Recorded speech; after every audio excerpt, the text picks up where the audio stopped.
Alright, so I kind of guess that anybody who is watching is probably here from the forum post. I just want to check a couple of things first. Basically, one, that you can actually hear me and that it's not either ridiculously loud or ridiculously quiet. So if anybody's in chat can let me know on that, that would be cool. Likewise, I've been kind of messing around with getting both the game and the mic to sort of match up quite well in terms of volume. So if the car's too loud or I'm too quiet relative to the car, just let me know. It's fine, we'll fix it. Um, Kind of want to do this in the time frame I set. Not really because it's a problem for me going longer, but mainly because I just don't want a ton of kind of filler. So really, we're just going to go straight into it. You all, well, I say you all, about 54% or something of people decided they wanted the Formula Renault 2.0. It's not a car that I really know. That's fine. That's cool. That kind of means it fits for what I'm trying to do here. In terms of what I'm trying to do here, basically, what we're aiming to achieve is I'm not going to load in a car and go, okay, change this to this, change this to this, change this to this, change this to this, and suddenly you'll be really fast. That's not the purpose here. The purpose here is that if you decide that you want to go and race something different, say, I don't know, you've been racing the MX-5s and now you want to go do Formula Renault, then you can load up the Formula Renault and you can kind of do the process that I'm going to do here to get you to a point of having a car that, one, is reasonably fast. I'm not going to say that you're going to end up with the absolute fastest setup because that doesn't happen for me a lot of the time. So just keep that in mind. This is our way. It is not necessarily the way. There are definitely people out there who can do this better than me, but there's also a lot of people out there who can do this a lot worse than me. So really, it's just okay. I want to race something new. I need a process for figuring out how to get to being in the ballpark. And actually, I looked at this car and it's quite nice. There's a decent number of things you can change, but there's not huge ranges on things that you can change. A couple of things is that it's obviously an aero car. It has wings. It doesn't have a lot of power. The track is Monza, so basically on throttle ridiculous amount of the time, but that's fine. Before I load up, I just want to kind of introduce a couple of things and kind of why you always want to do them, what you want to use, that kind of stuff. The first is this. I'm hoping you can see that. That is basically a spreadsheet that has possible inputs for up to 30 laps of times that you want to do. And to give you an example of how it works, say we run a 45.6, which we're not going to because it's really fast. But then on another setup, we run a 44.4. And then on another, we run, I don't know, a 47.6. You see how it comes up with different colors. Basically, I use this to give me an idea of what is fast over, say, a 30-lap run and where it's fast. Basically, lighting up the green is obviously the fastest, red is the slowest. This is extremely helpful. This is the most helpful thing that you can have. And the reason for that is because if you try and do it all on feel, you will never get to where you want to be. You might end up with something that drives nice, but the problem is it's probably going to be slow. And then you'll spend a lot of time on it, you'll go into a race, and you'll go, hey, I'm really slow. At which point you have to start over. So really, this is kind of how I do things now, as well as obviously making sure that it drives good. But what you'll find is that the better driving ones will be more consistent over a run, so they'll be faster anyway. Now, given the number of things that we can change on this car and kind of the time frame I want to do it in, we're going to have to kind of restrict the number of laps that we use. Basically, what we're going to do is we're going to do 1 out lap, 3 time laps. Hide that. Also, if anybody wants the spreadsheet, I'll try and make a copy of it that you can then use. I guess I'll post that afterwards. So, okay, yep, 3 time laps. Yep, it's not really that many, but each lap is about 1 minute 50. 1 minute 50 is going to take a very long time to test everything we want to test. So that is why we are only doing 3. I would definitely advise if you're doing this yourself to do more than 3. Usually at least 5. I did want to get 5 in, but this is not going to happen. And for certain things, you really want to run for a lot longer than that. Like ovals, definitely. I know for peak series, a lot of people last year, we always used to do it like where we were looking at people's times and stuff, and people were talking. It was like, oh, okay, what's your 30 lap average? And that's how everybody figured out who was fast and whatnot. So we have that. That is definitely what we want in terms of figuring out whether things are better or worse. Another thing I like to do is I like to organize how my setup folders work. So, for example, you have your My Documents folder, go to iRacing, go to Setups, follow me around at 2.0, and then as you can see here, I basically group everything by seasons because that way you know exactly when it was built, on what build, and so on. You don't end up with these weird scenarios where you load up a setup which you think should work and it doesn't. And I have 2019 Season 2, then the track, Monza, and then I have 3 in here. I have Not Used, Qual, and Race. I will build all my setups in the main kind of folder here, and then when I'm at the end, I will basically shuffle anything I don't use to not used, and then my 1 Qual and 1 Race setup, or maybe 2 or 3, depending on if I think I need different ones for different weathers. I'll shuffle them to there. You might want to know, why do I keep the not used folder? Basically, in case I go the wrong way, and maybe in case I want to look at something. But more helpfully, it just means that you can just shuffle everything that you didn't use into that and then delete it. So I suggest doing that. Helps me, might help you. The other thing we definitely want to do when you're testing is make sure you always test in the same weather. The reason you do this is because if you don't test in the same weather, you will never know whether you made it any better or worse. And to do that, well, the first thing you want to do is you want to go to the series page. So I'm on Formula Renault 2.0 here. And you go to schedule, which I was already on, but I just want to show that that's exactly where you go.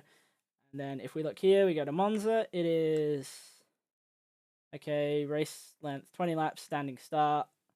And then it says 2019, 04, 06, 1400. Now, that's really brilliant. Of course, you click on it and it does that. But that's really what you're interested in here, is you're interested in that 2019, 04, 06. Because that's the exact date, the exact time, and that's what you basically want to build in every single time. Now, you can't actually get to that by just clicking test car on track. Never click test car on track. It is totally useless. Unless you are literally just wanting to drive the car, totally useless because you'll end up with dynamic skybox, dynamic starting state of track, which could be literally anything, and you'll also end up with dynamic weather. So you'll end up with the wind going all over the place. You could end up with overcast, you could end up with clear. Just don't do it, it's useless. So, annoyingly, you will have to use the beta UI. Yes, I know everybody hates it, but basically you click up here. I already have it open. It loads up like this. What we want to do is we want to go to test drive, and then what you'll see here is I kind of have it already set up just to make it a bit faster. But what I do is this. So you click on this one on the far right once you've got your car and track selected.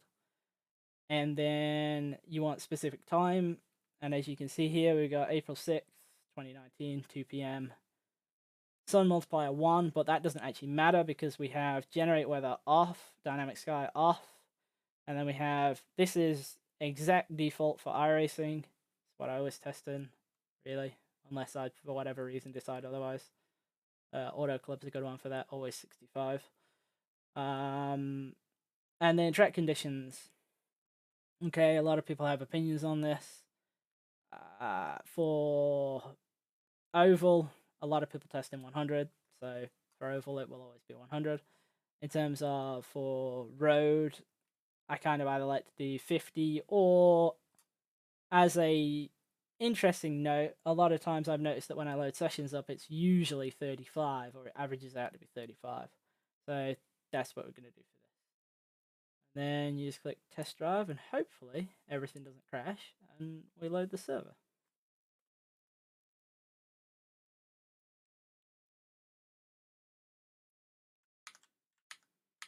If you've seen a purple screen, that's fine. That's because I needed to switch. Not today on stock cars. That was for another time. I also need to get rid of that.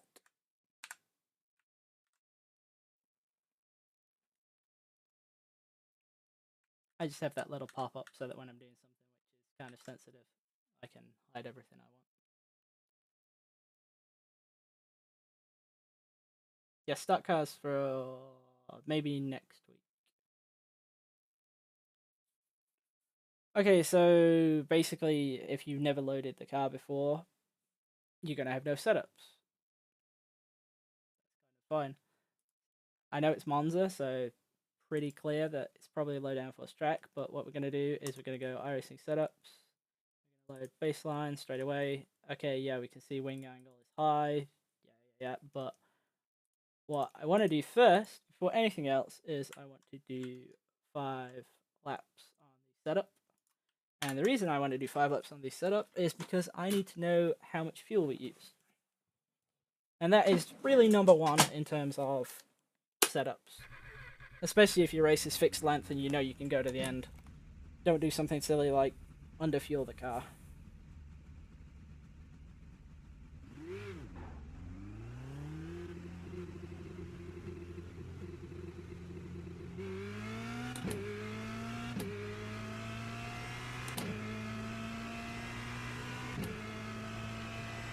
The other thing with doing a couple of laps to start with is that it kind of just helps you get an idea of how the thing drives if you've never driven it before. Although I would definitely advise that you don't start playing with the setup until you can turn consistent laps, because you'll put yourself in a whole world of hurt if you do that.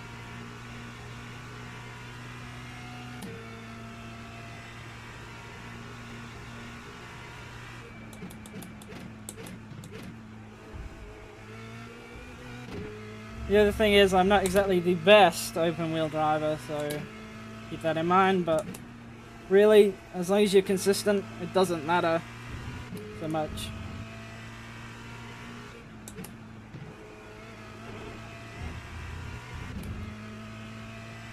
Now, I also do 5 laps for fuel and things like that, but that doesn't necessarily mean that they're completely dead laps in terms of looking at other things.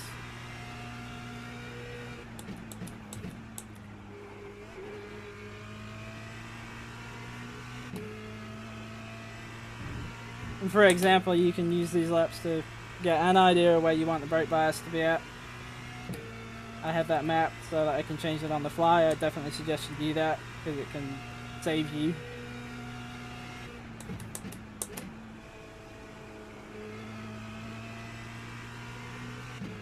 The other thing to note is that this car actually has 2 options for 7th gear, and we can test as to which one we need to use here.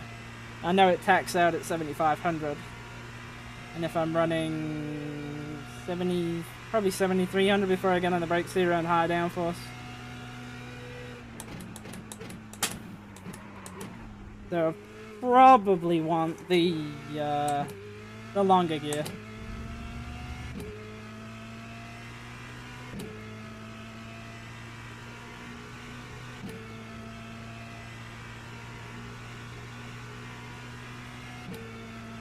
The other thing is, with this being a bit of an aero car, you can also get some idea as to what kind of balance you want. I personally don't think the balance from the baseline setup is actually that bad.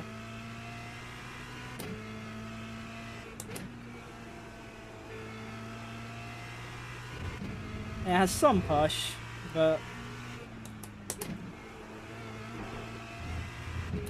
at least that's safe, you know?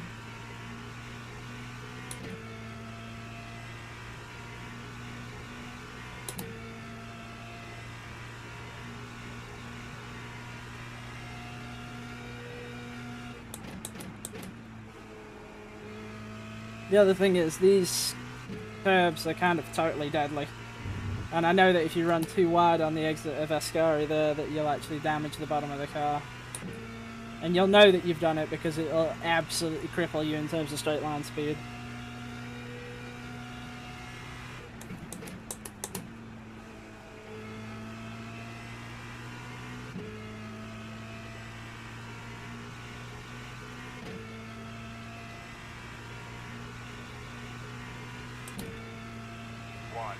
50.45.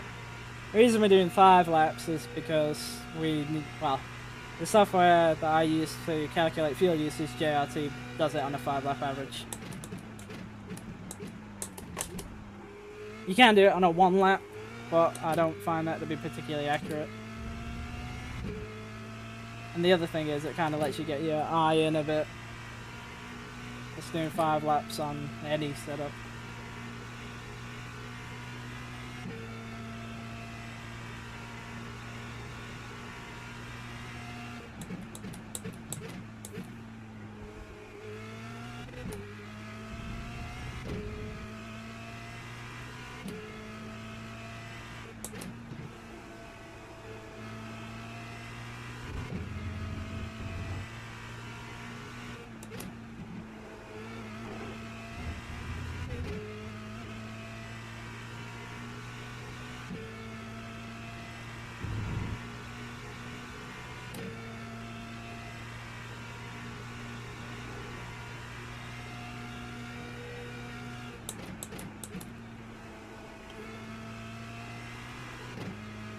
One thing I did think interesting about this combination is that it's going to make it a little bit difficult to show a few things.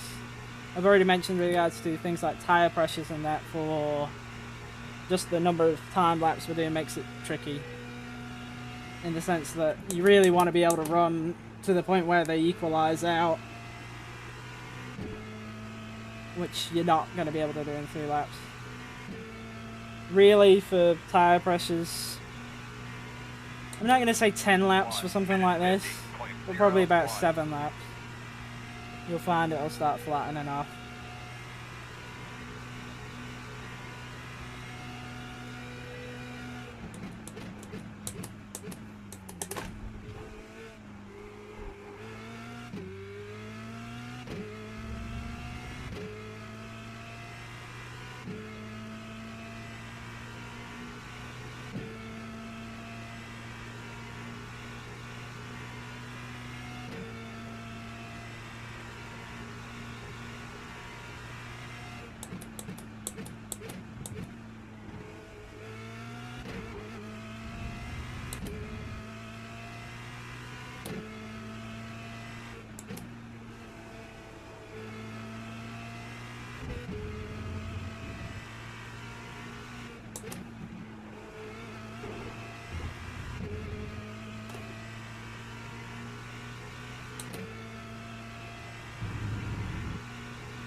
I think I can actually get away with doing 4 time laps in the hope that it counts my outright. I'd rather do, because I don't want to do 5 time laps on the baseline. 1 minute 50.06.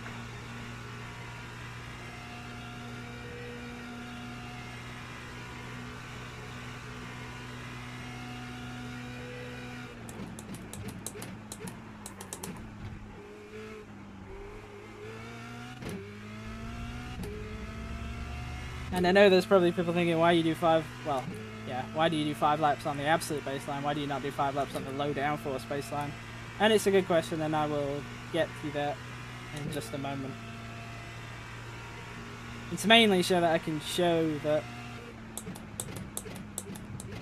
downforce is kind of a huge deal in this car. Or at least the level of wing that you want to run is.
1 minute 50.1.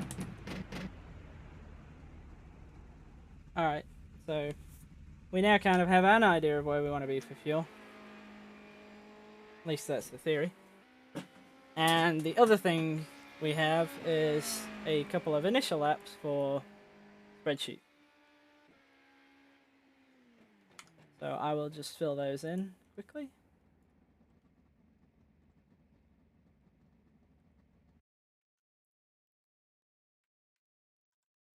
Get it up on screen so you can actually see me doing that.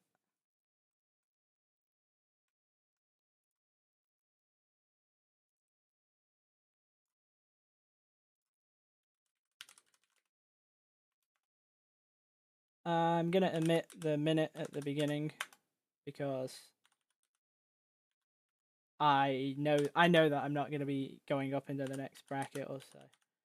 It can kind of be tricky if you obviously like right around a 2-minute mark or something. In which case then you kind of have to convert everything to seconds if you want to really make it work. But for this I'm just gonna put them as 50 because I know I'm not gonna go over. Right, okay, so I have also made this little pop-up to sort of give an idea of how and where we're going to focus efforts. Right, okay, so what we did there was obviously a 5-lap run with 4 time laps and 1 out lap. I commented that I felt like with low downforce the 7th gear wasn't going to be long enough, so we will change that. But first we will calculate fuel usage. Now JRT is telling me that it's 0.346, that is gallons per lap. So let's just change that to metric.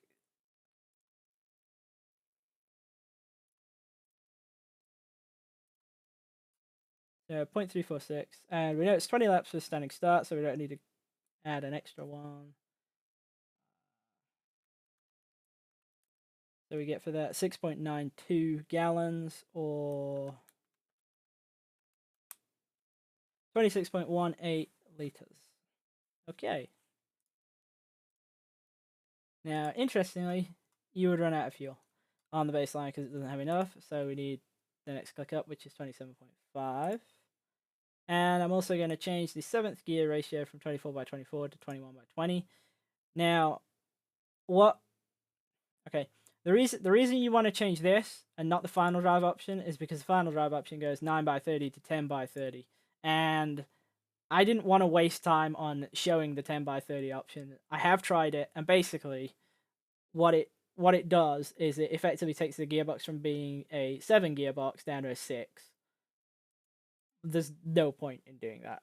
It doesn't help, not on something with this little power.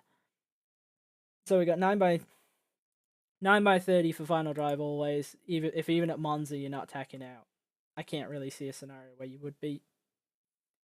The tech tip says it's for ovals anyway. Now the other thing I said was aero and wing position. Now the reason we're doing that first is because really when you look at what options you've got in the screen here, you don't have that much. You have you have 3 options of spring, both ends of the car. You can change ride heights, you can change camber, you can change tow, and you can change a couple of shock settings. The rear anti-roll bar, no front roll bar, which is cool. Air pressures, and a couple of diff settings, which do matter, but not too much. So really we can see it's basically aero. Now, to save the pain of testing all through the aero options, I went and looked at what the baseline setups were, and kind of they seem a decent starting point. Basically, low downforce is front 20, rear 4, mid 25, rear 11. 4 is as low as you can go on the wing at the rear, so that's kind of interesting. So let's try that. Let's try 20 and 4. Not going to change anything else.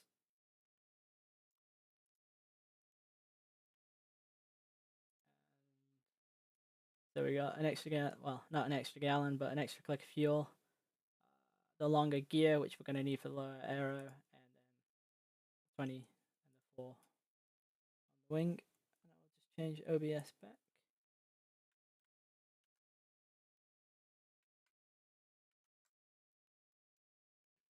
If you see it slightly resized, it's basically because I play in full screen.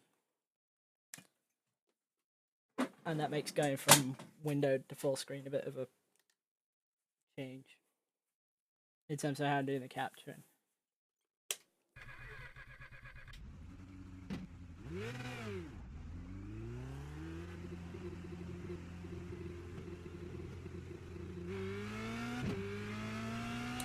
So what the goal from this point forward is basically 1 out lap, 3 time laps.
I mean, it's obvious, but we can see it already using the delta bar. I always suggest using that as well, by the way, set to session best lap time. I find it very helpful. But we can clearly see that low downforce stuff is obviously faster down straights. A little bit off in corners, but overall it's probably going to be faster.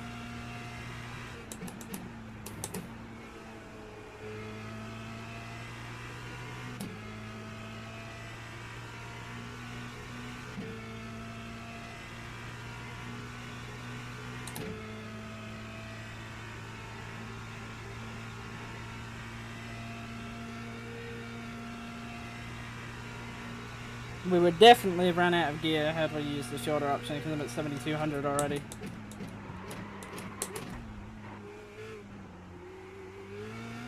Not my best turn one, but never mind, made it.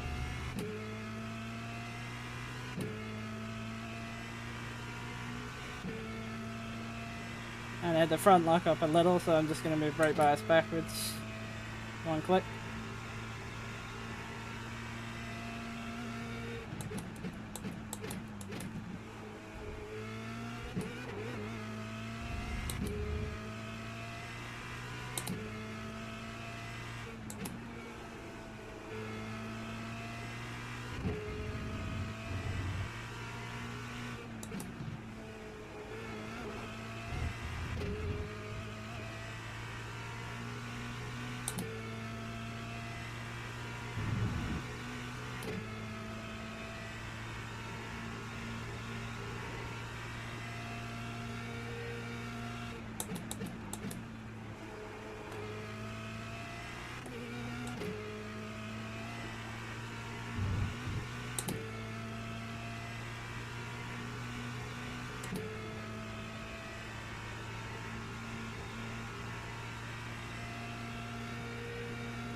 Minute 49.42.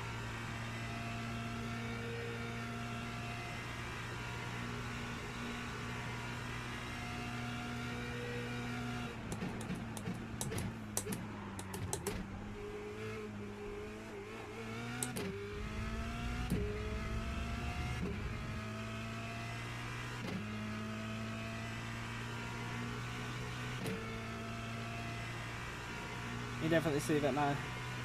The one on the previous lap wasn't so great.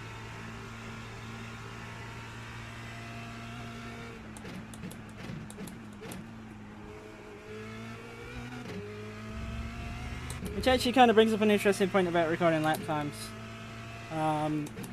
It is kind of inevitable that on one of these runs I am probably going to screw up.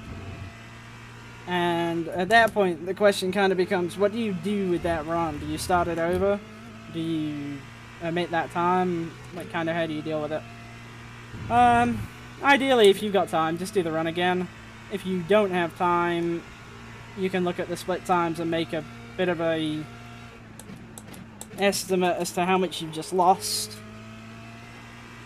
For example, right there, I nearly dropped it.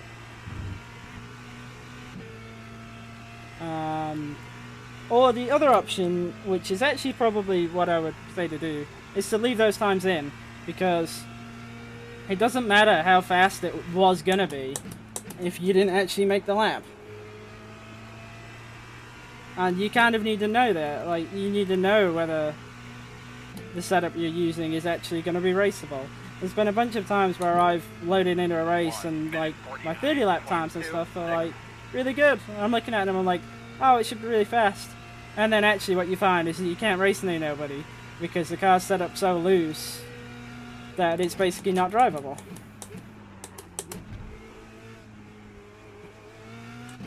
So if you're struggling to drive your car on your own, then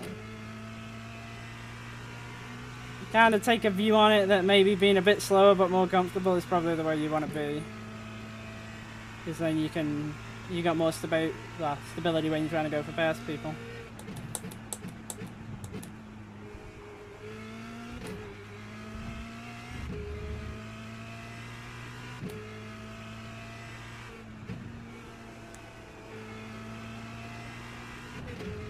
The Aero Balance kind of seems okay. Maybe a little bit rearward for my liking. But I'll talk about that more in a second.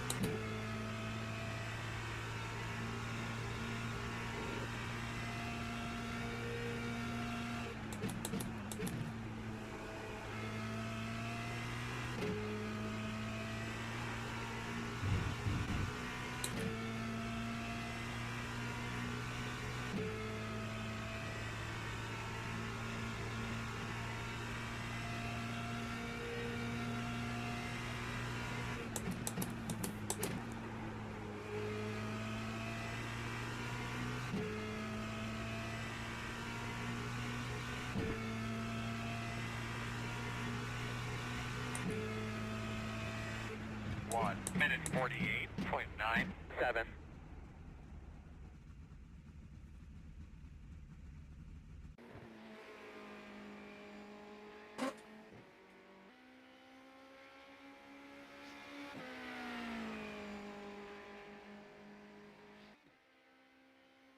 Alright, okay, so 3 more laps.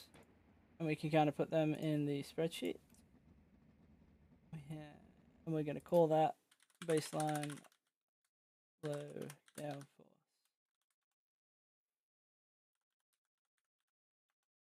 I'll move the screen across in a second so you can see.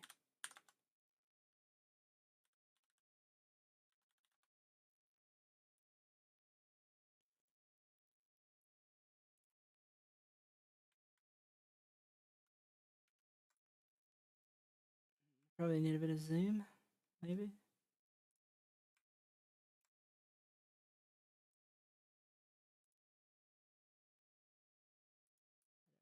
Zoom a spreadsheet. I hope you can see that it's clearly faster. I know the red cells are a bit difficult to see, but you can see that basically low downforce average is a 49.2, high downforce was a 50.2. I know it seems obvious, but like this is the kind of thing that I'm meaning. Don't spend 6 hours sitting there adjusting your shocks when you've got your wing angles like way high. So on something like this, where it is clearly an aero car with no power, focus one is the wings. Getting them where they want to be for both what is optimum in terms of speed and for what you want in terms of balance. And secondly is ride heights. Aero and ride heights, it's just inherently linked together.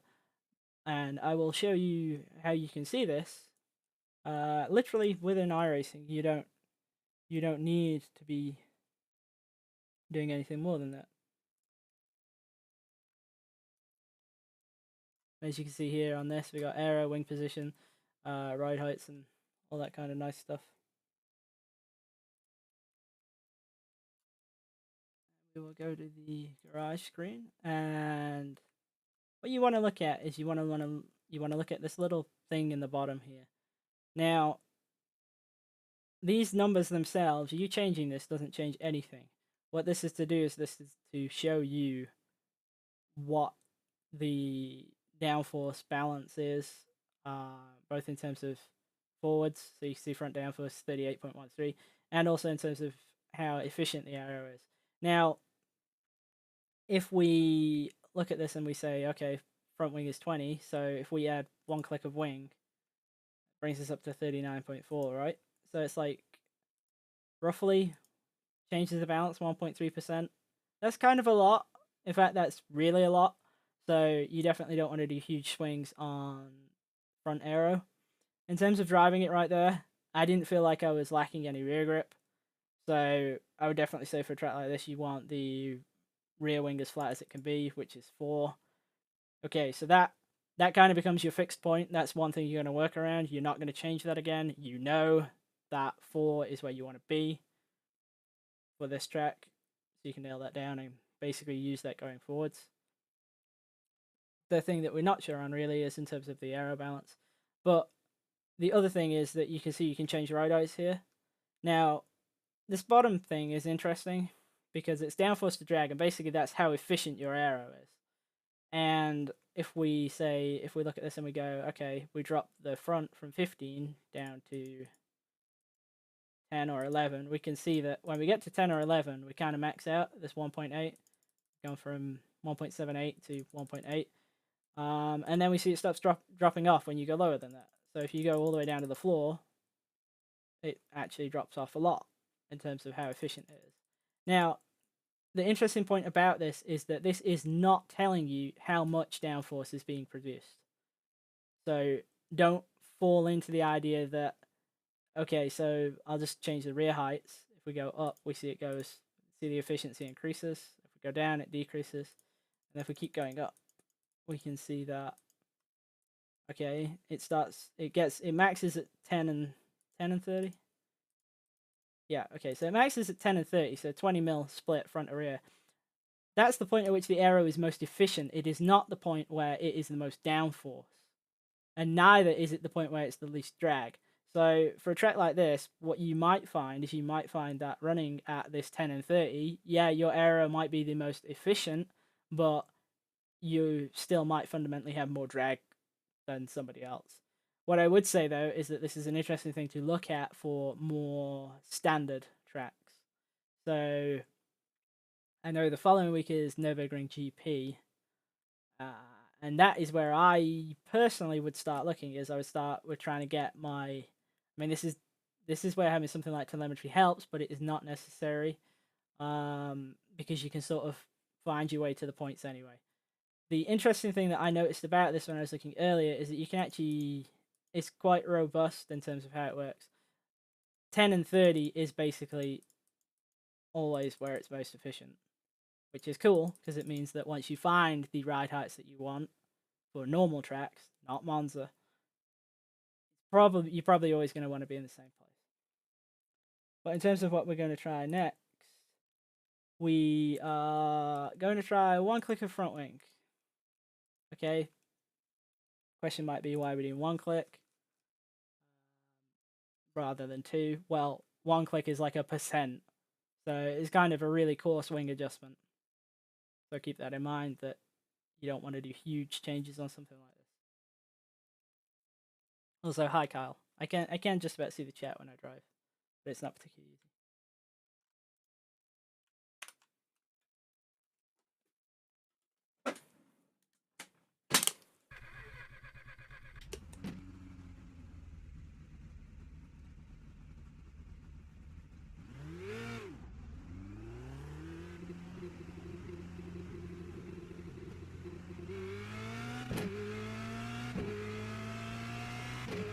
So what are we really looking for here?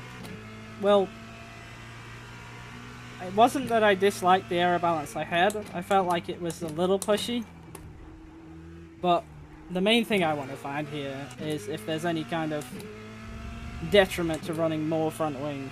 I know that rear wing I already want a minimum, but what I can do once I find the front wing angle that I want, or roughly where I want it, is then work my ride heights around that to then kind of get back to the balance I want. Essentially, the higher you run the rear relative to the front, the more that actually shifts the aero balance forwards.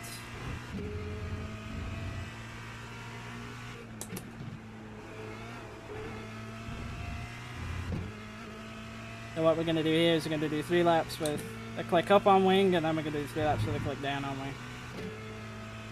And then whichever direction we decide we like the best is where we'll then work everything else around.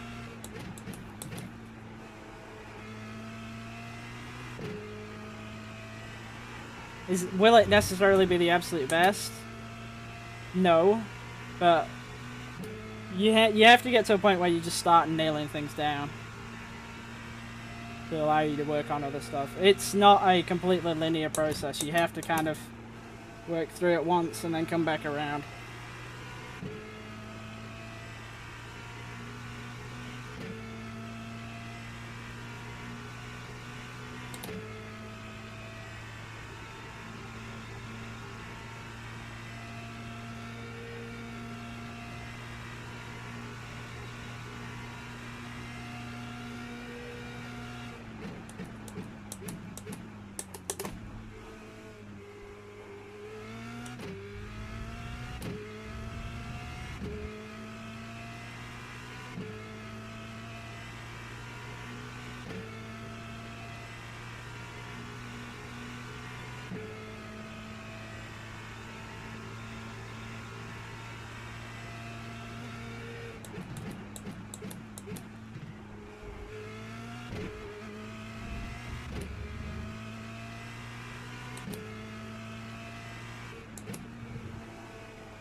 Yeah, it does feel kind of pointy now.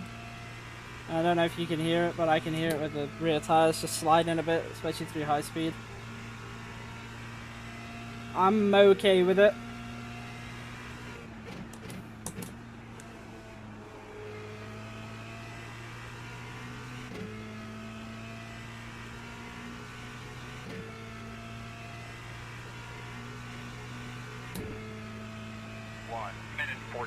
Clap. 29.0 for the first lap ain't bad.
It's gonna kind of be hilarious if it turns out the place I like it best is actually the low downforce baseline starting point. But hey, I mean, if that's where it works best, that's where it works best.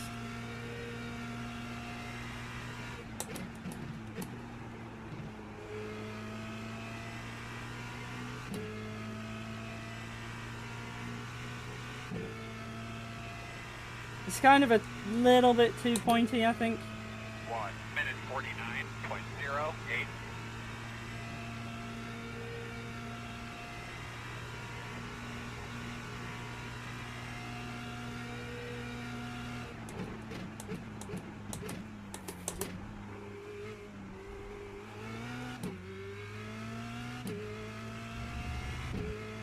Yeah, it was more me screwing up than it being too pointy.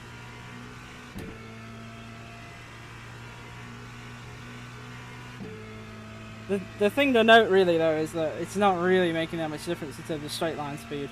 So the sort of conclusion I'm going to make to that is that it's going to require very large swings in front wing angle to make an appreciable difference in terms of top end.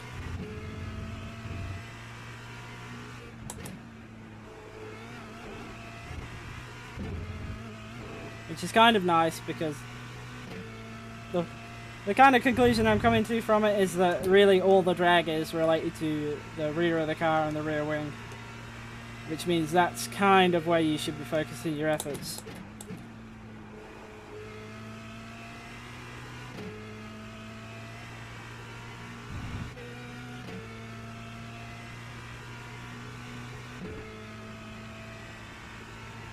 Well, we'll see anyway, because we're going to do a run with the wing lower.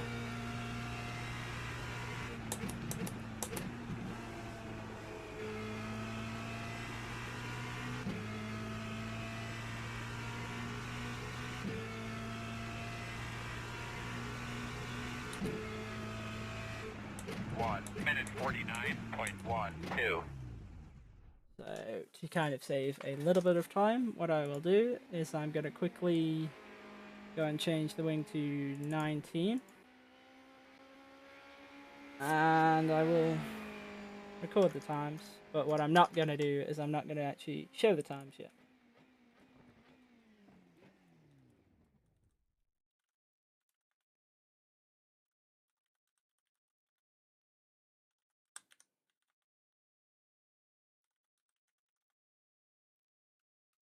In terms of average, it was apparently a tenth faster, but I'm going to take that with a bit of skepticism on the basis that I think that I didn't really make a great job of my first lap in the other variant with the click less wing.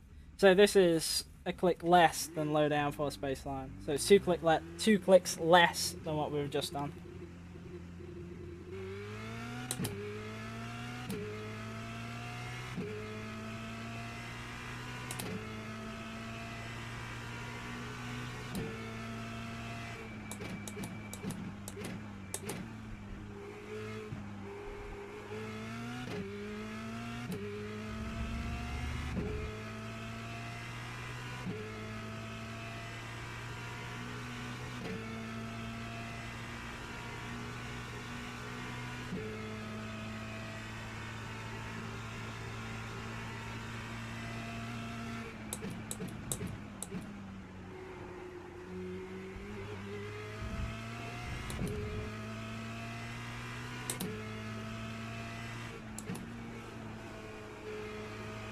Okay, that's really aggressively pushy.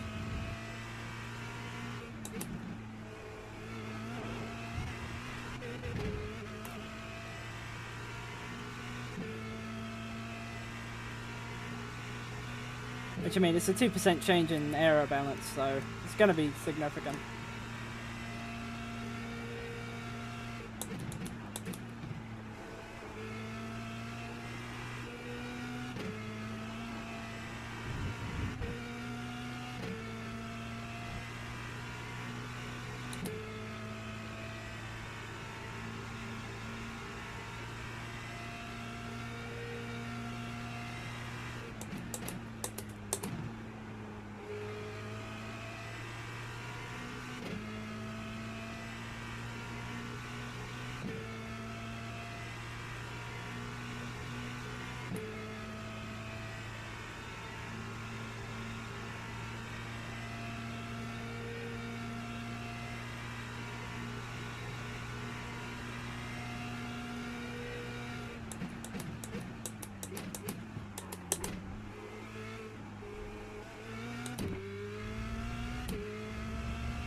So really, I suppose the theory for this kind of deal is that less wing is less drag and therefore higher straight line speed, which at somewhere like Monza is a premium.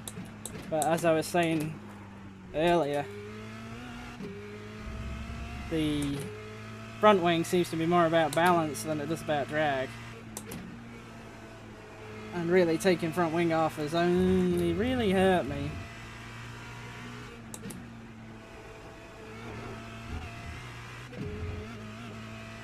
Because I can't turn as well through the two Lesmos there.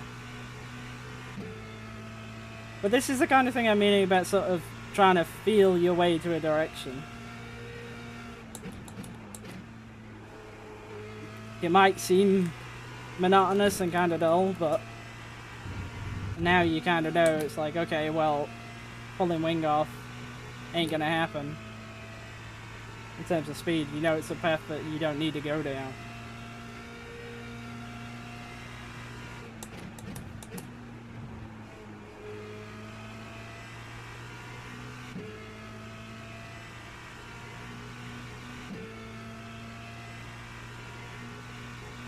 Now, the obvious thing I suppose would be to do is to go to the last one, which is an extra click of wing from the baseline and go, okay, well, one click was faster, so therefore we'll add more.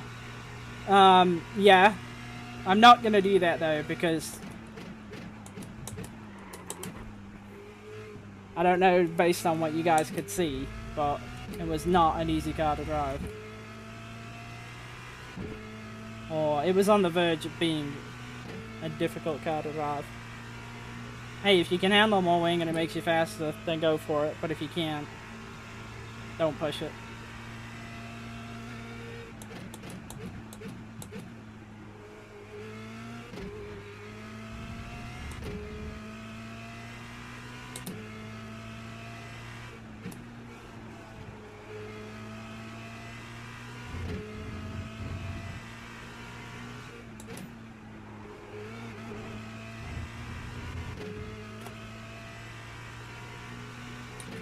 The lower wing was actually doing alright right up until about, well, those two right-handers.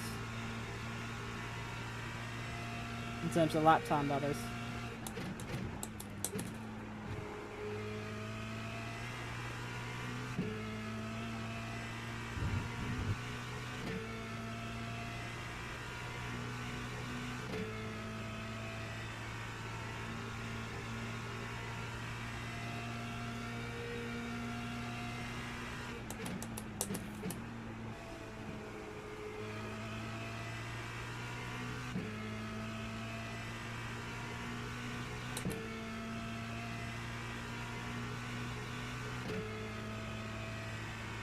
Minute 49.35.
1 minute 49.5. Alright, at least I can give up on that direction, because, I don't know, if you can make the lower wing work, then great, but for me, that's not happening. So, what we're not going to do now is we're not going to spend more time kind of wasted on going down that route. So, I will just add that to the spreadsheet, and then I will pull that up on screen in a second.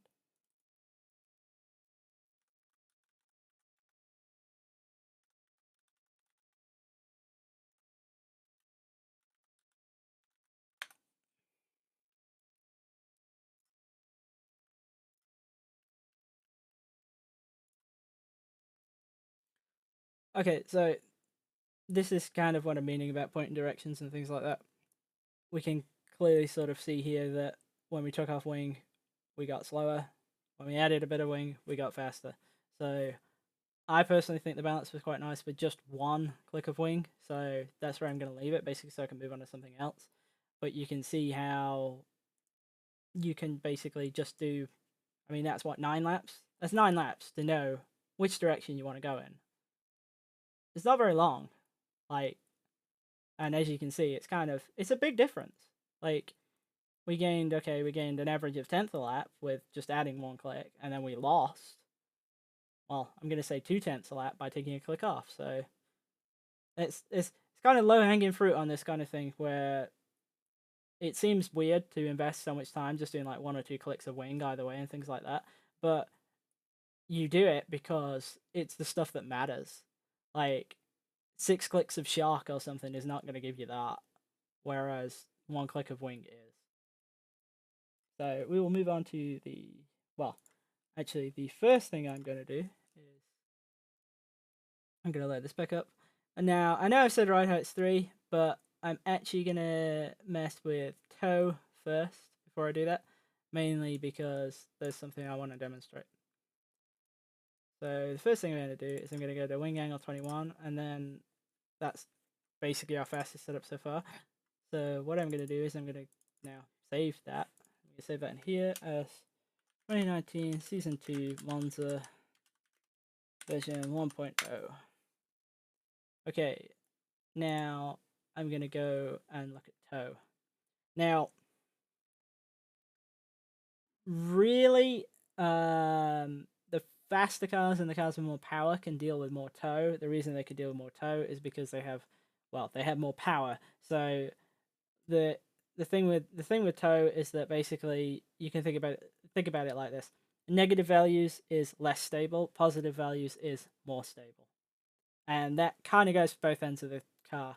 So if it turns in really aggressively and you don't want it to, then you need to add numbers, basically. So say you're running -2.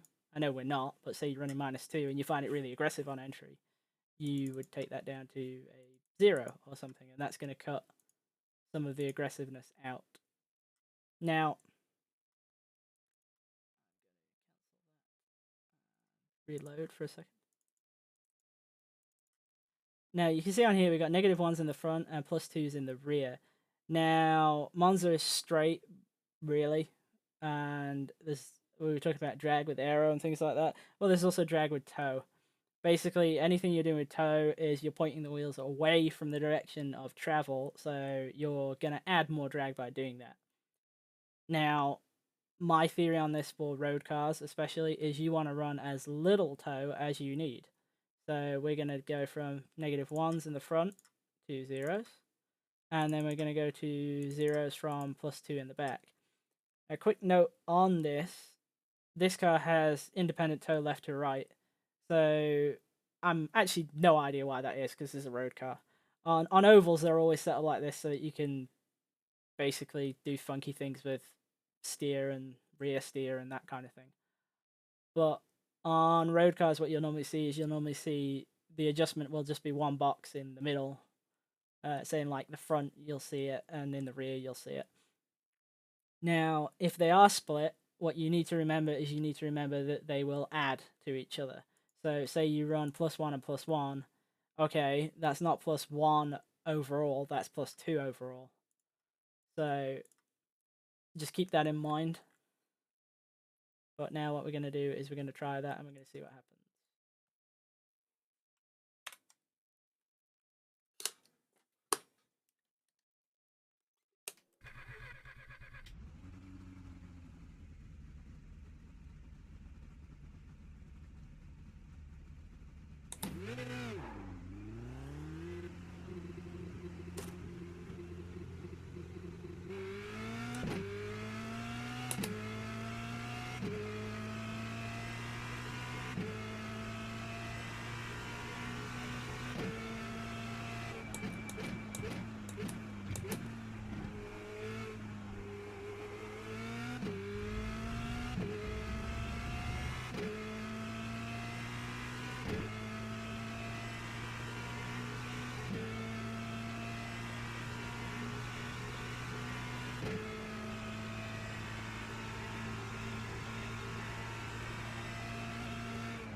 As far as I can tell, it doesn't really drive any different.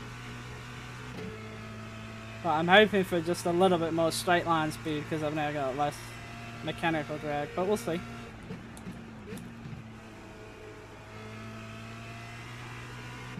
Okay, that's about the first time I've kind of felt any negative effects of it when I turned in for Ascari, and it felt like the rear end was maybe a bit lighter than I'm used to.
See, the first lap it kind of felt a little loose through there, but this lap it was fine.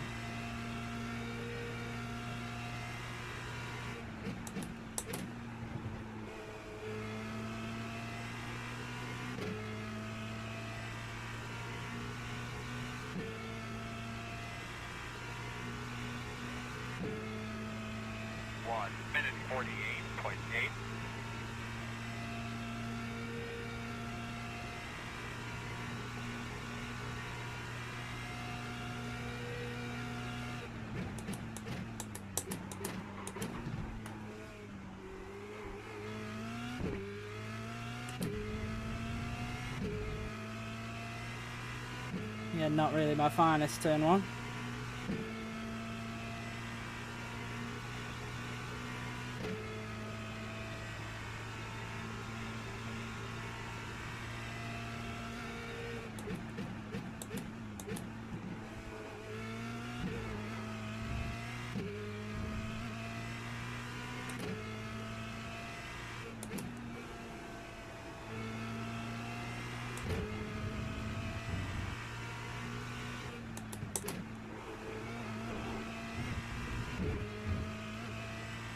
one important thing to note is that as much as raw speed matters, so does having confidence in the car to actually do what you want it to do.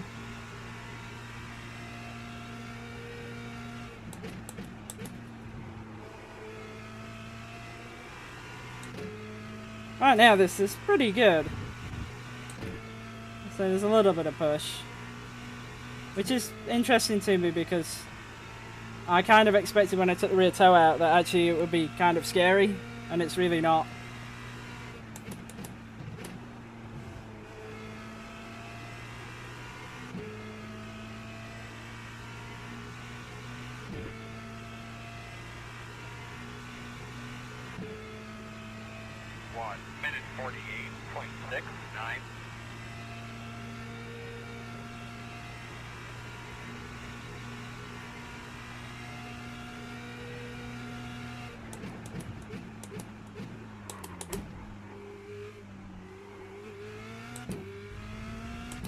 No idea how that could possibly be faster than the last lap, but okay.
Minute 48.82.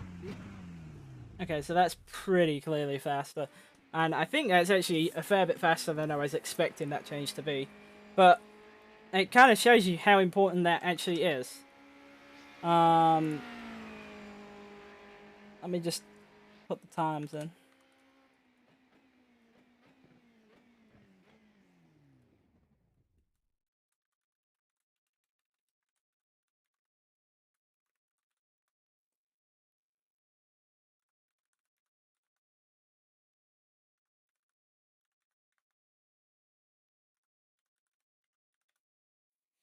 Okay, I'll pull that across the screen so you can see. Oh, okay, maybe you could already see because I guess I left it on desktop. That's cool. Yeah, so you would look at that and you would think, okay, so all you did was change toes. Yes. But if we then look and we look back, we'll see that actually we've gone from a 49.0 average, well, I'm going to call that a 49.1 average, to a 48.8 average. There's a 3/10 average gain, which is like huge from something that really can kind of go unnoticed. The downside is you're not going to make that any better now because you're zeroed out. So, okay, we save that, we forget it, we never touch it again for the rest of that. But it gives you kind of an idea of how you do have to go through stuff in kind of a sort of a fine-tooth comb way, and you have to look at it from a perspective of thinking about why it works. So that works because it's Monza and drag is everything. So that's why taking the toes down to 0 is helpful because you've taken a bunch of drag out of the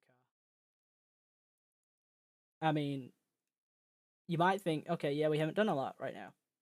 No, we haven't, really. But then if you go back and you compare back to baseline low downforce, well, that's running a 49.2. in terms of an average, and we're now running a 48.8 for average, so we're running 4/10 a lap faster. I would consider that quite a margin, because if you think, if that holds through 20 laps, then you're looking at being 8 seconds up the road. I'll take that. But anyway, what we'll do now is we will save that. And I'm going to save that as... Right, I'm going to save over the original one. Mainly because I'm so convinced that it's better, I'm just not going to change it, you know. The next thing on the list was, well, ride heights and camber. So what I'm going to do first is, let's just take a quick look at this. So we got the front starting at 16 mil height and the rear at a 30 mil height. Now, what we know from the Aero calculator is that it's most efficient at 10 mil height at speed and a 30 mil height at speed in the rear. Now, we know that if it's starting at 30 mil in the rear, there's no way it is running at 30 mil out on track, because there will have to be some compression from the aero. So what we're going to do to try and see if this helps at all is we're just going to raise the rear up by 5 mil. And you basically do that by just changing the pushrod length. Now, the interesting thing to note is that the front camber is 1.8 and the rear is 1.3, I believe. And we want to make sure that that stays the same throughout.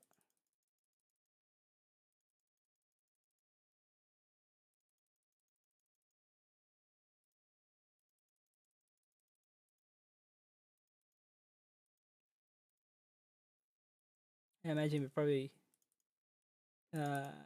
we'll have a couple of people looking at this and thinking, wow, that's kind of a huge change, what are you doing? Yeah, it is, but you have to do it to find where you want to be. I definitely don't want to discard setup changes. That's close enough for me.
I suppose the question might be as to why have I not changed the front at all? Mainly because I'm just not focused on that area of the car right now. If changing the front wing wasn't helpful, really. Well, the other thing is that I know that minimum height in the front is 15 and we're already at 16, so there's not a huge amount to be gained there. Unless it's by lifting it up a bunch, and I don't think that's the way.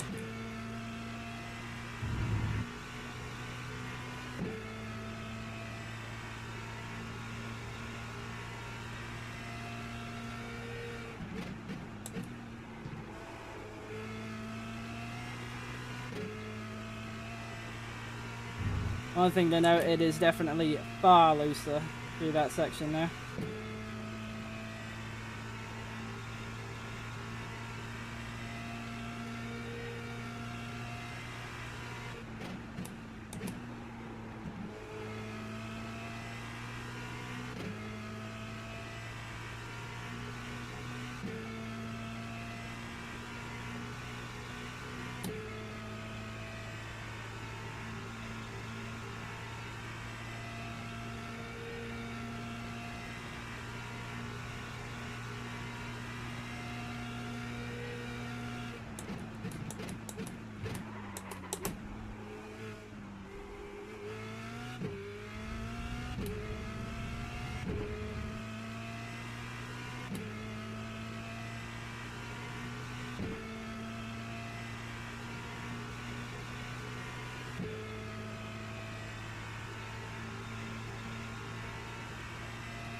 So what our initial impressions of change, I guess, would be that through these corners it feels like it's got more front end on it, which it should do, because adding more rake, as in the rear being higher than the front, basically adds front downforce. You can see that at the aero calculator as well.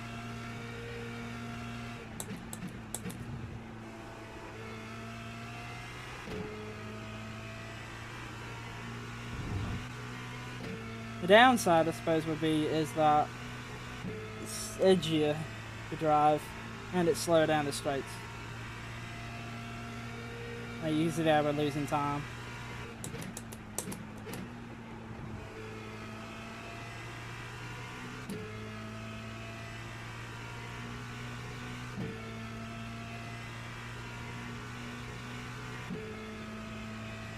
Minute 48.69.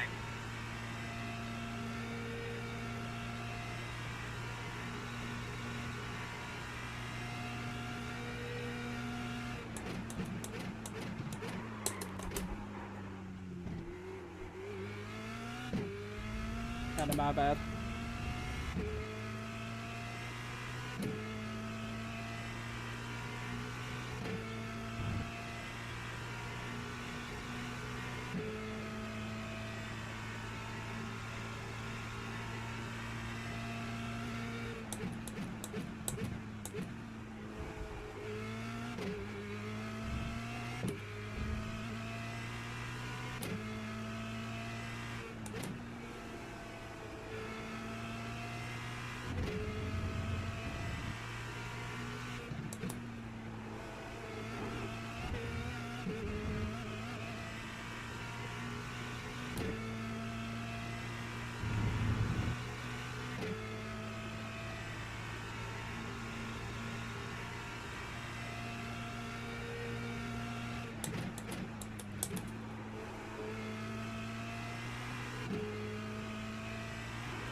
Minute 49.12.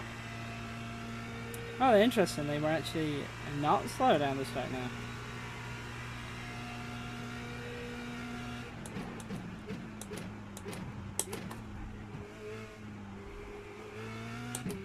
But I'll need to check that by going the opposite way after this and pulling the rear 5mm lower and see what happens.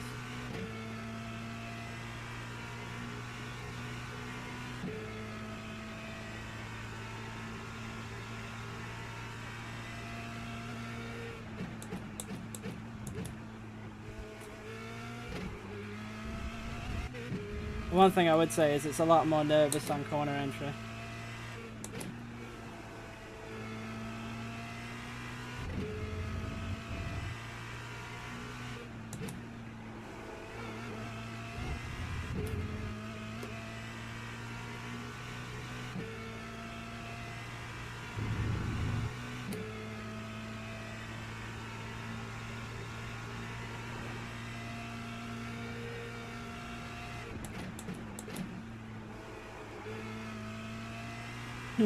That's a pretty good example of what I'm meaning.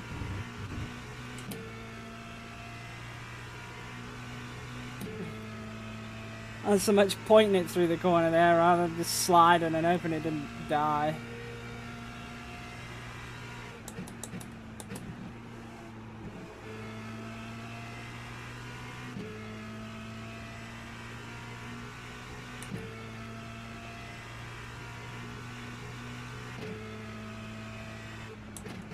Minute 48.77. Okay, so that wasn't terrible by any means. Just a little bit pointy. I'm going to save that as 1.1 because I'm basically unsure on whether I like it or not. So we'll save it as 1.1. We'll log it in the lap chart as 1.1.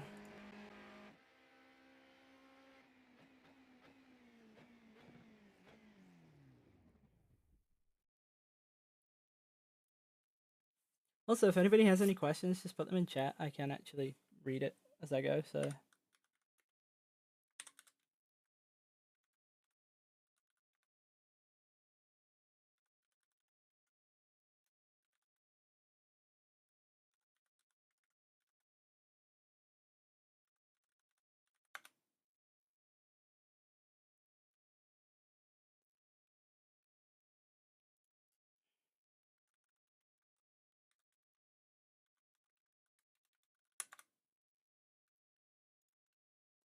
So now what we'll do is we'll go and we're going to reload 1.0 because I don't want to mess around having to pull the heights 10 mil down.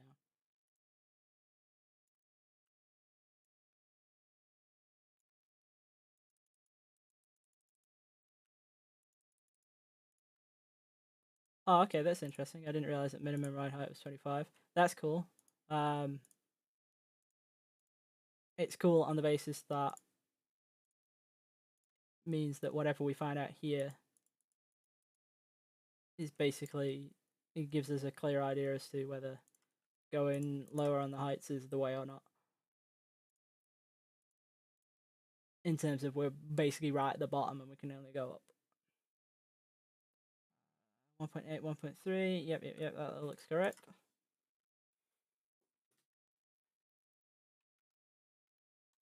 Also, I do keep doing like scene switcher and stuff like that, and I'm fairly unsure as to if one of my runs actually got captured where you guys could see it. So if that happened, I'm sorry about that. I'm trying to keep on top of it a bit more now.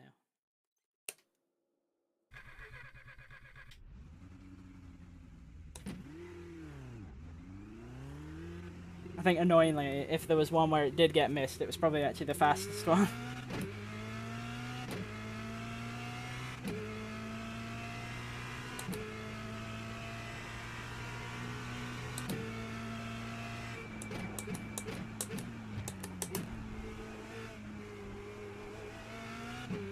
Yeah, so why am I doing these tests in terms of raising and lowering the rear heights? I raised it because the aero is supposed to be more efficient there on the first run. And the theory kind of being that more efficiency should result in better performance, I guess. But as I was saying nearer to the beginning, that just because it's working at its max efficiency doesn't necessarily mean it's actually where it wants to be for that specific track layout, because it's not giving you absolute numbers in terms of downforce and drag. So it might be more efficient, but it might actually be adding more downforce, and then adding more downforce, adding more drag, and making you slower. Which is why we're now trying it the opposite way around, where we're trying to get the rear lower, which the calculator says is actually much worse. It seems to suggest that the lower you sit the rear, just in general, the worse the efficiency gets. So there's a sweet spot in there somewhere, and that's really what we're trying to go for. And that may or may not be different for every track. Like I say, this is a kind of a special case because there's just so much straight line. And the car's completely weedy and has no power at all.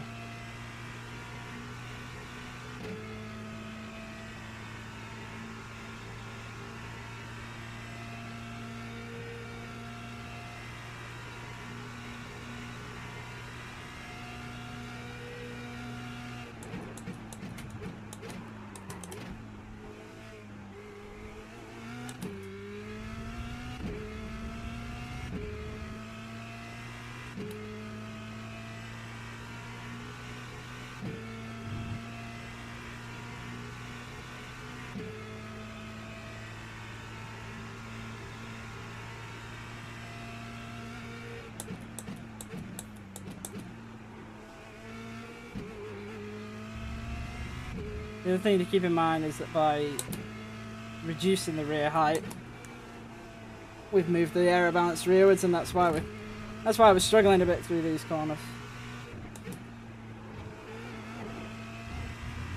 But we're also kind of moving into a bit of kind of the grey area where things become not so much absolutes anymore, but they're kind of, you gotta make a decision and basically pursue that direction.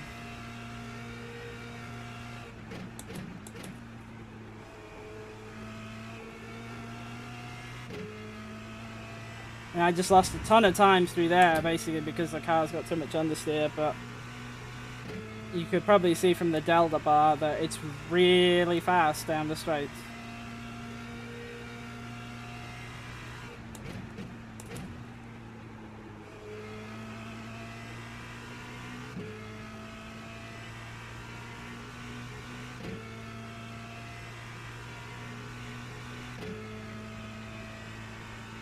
Minute 48.84. And yes, Kyle, I will be doing Sarah tonight.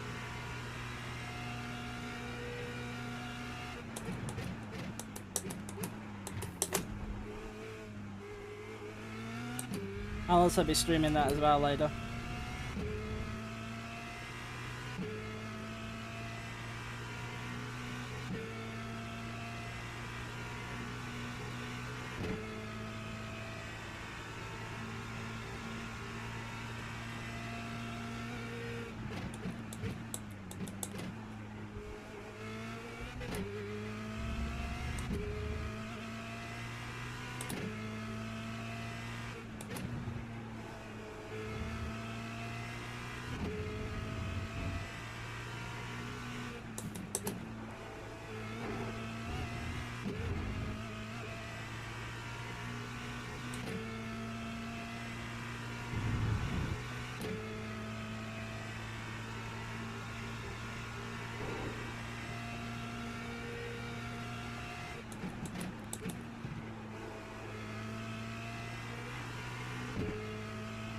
It's so annoying to lose nearly all the time I gain just going through there.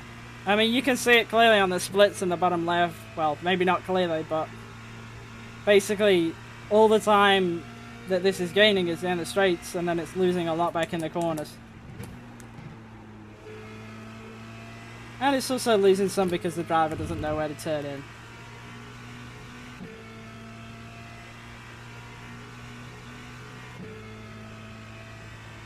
Minute 48.76. But this is again kind of where you got to sort of think about how races and stuff are going to play out. Like, does it matter?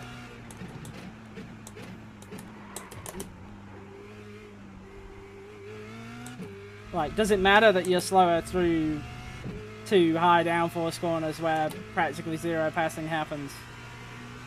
Is it more of a benefit to be a lot faster down the straights? I'm probably always going to take a car that's faster down the straights because it's much easier to make passes with.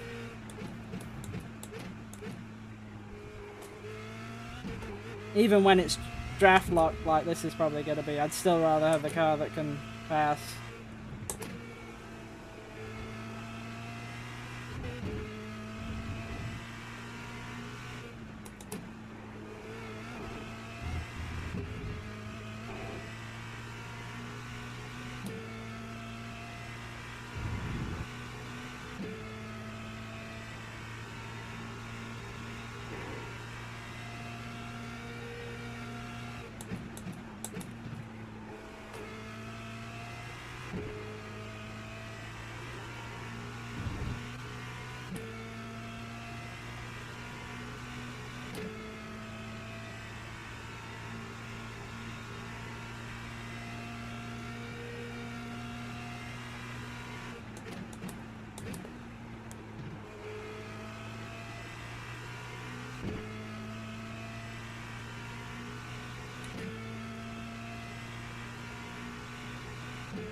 Minute 48.76.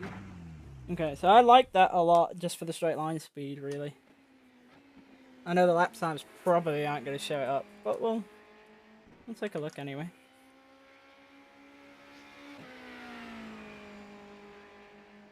Mainly because I have an idea of how to counter that, which I will talk about in a moment.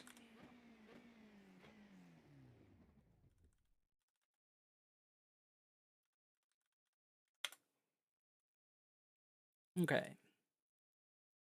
Yeah, first I'm going to save that as 1.2. Mainly just to make this next bit a bit easier for you to see and understand.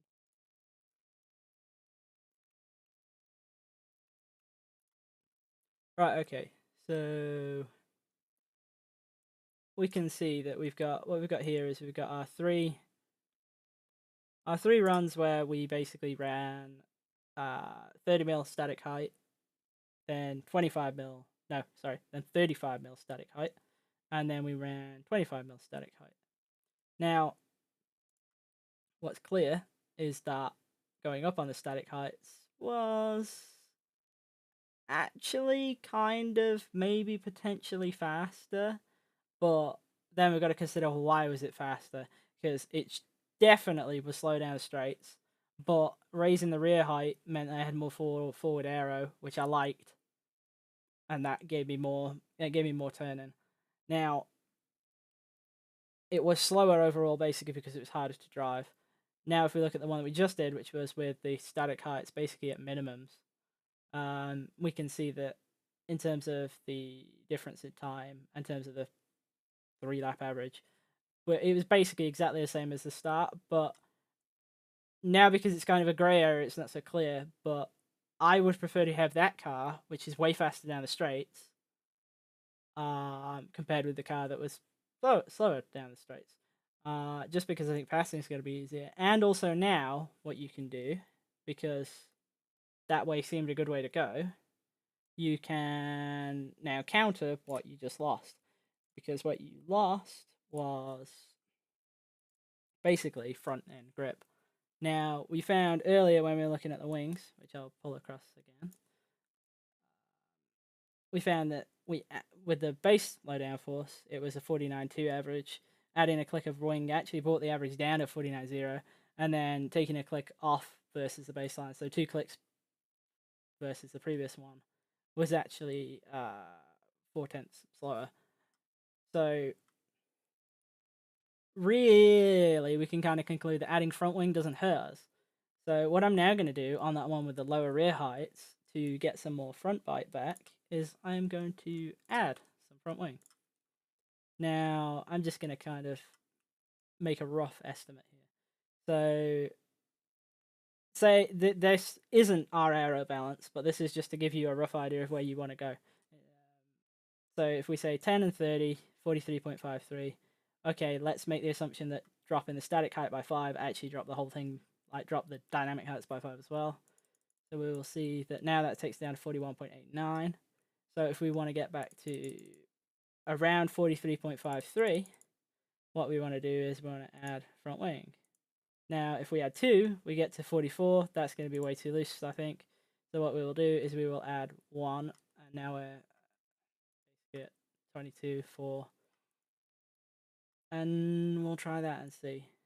And the other thing I'm actually going to do, which is a bit of a thing that you probably shouldn't do, but I'm going to do it anyway, is dropping the rear heights has made us faster down the straights, but now we can't drop the rear heights any lower statically.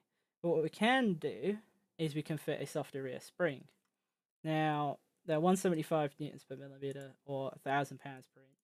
You have 3 options, 140s to 175s. I'm a big fan of running as soft a spring as you can manage, but in this case, I'm kind of unsure as to whether that's the way to go. So I'm going to go down 1 click this time, mainly because 1 inch ride height is already pretty low. I'm not keen on losing everything and dragging the racetrack a ton. Basically, if this works well, we'll put the softer one in afterwards. And I know I'm making 2 changes at once, which seems like a bad thing. I generally wouldn't advise it, but I'm kind of treating this as me doing 1 change at once, because it's both effectively ride heights. On an aero car like this, the change you're making is you're not doing the springs for drivability, you're doing them because you want aero.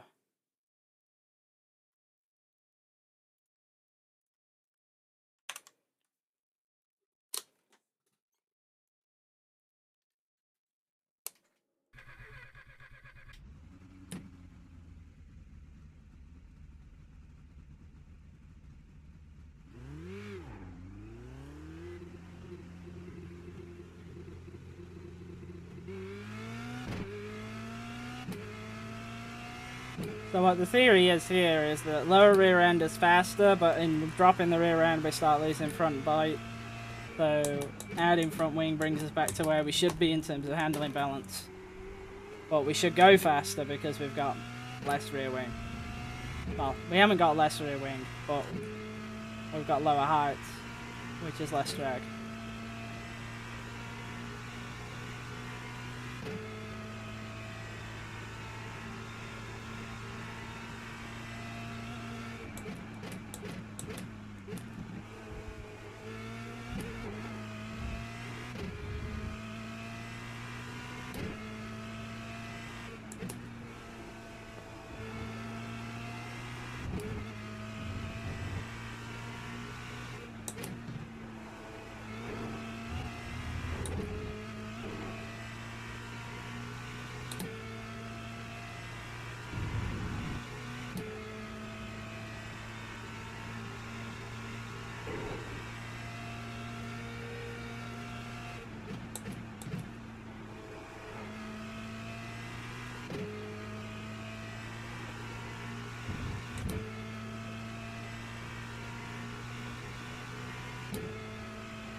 This doesn't work, I do have another way of getting the end result that I want.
Gonna move brake bias back a touch.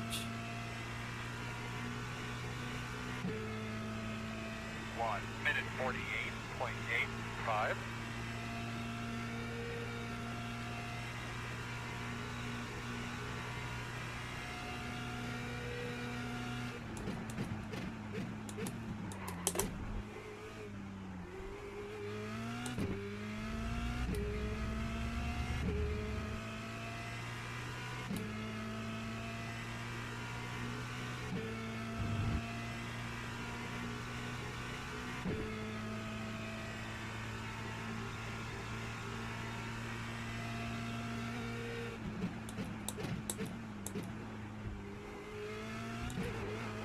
And maybe moving the brake bias back a touch wasn't a great idea.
48.88.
Well, I mean, I kind of hit a pretty good lap, but I definitely feel like that was better, but I don't think there's any more gains to be had by really sitting the front any lower than that. Well, not the front. What am I talking about? I mean front wing angle. I don't think there's anything to be gained by going more on that. Mainly because it did seem like it was starting to cost me a bit of speed. Now I will quickly save that as 1.3. But I do feel like it still wants a bit more front bite. We will take a look at the lap times.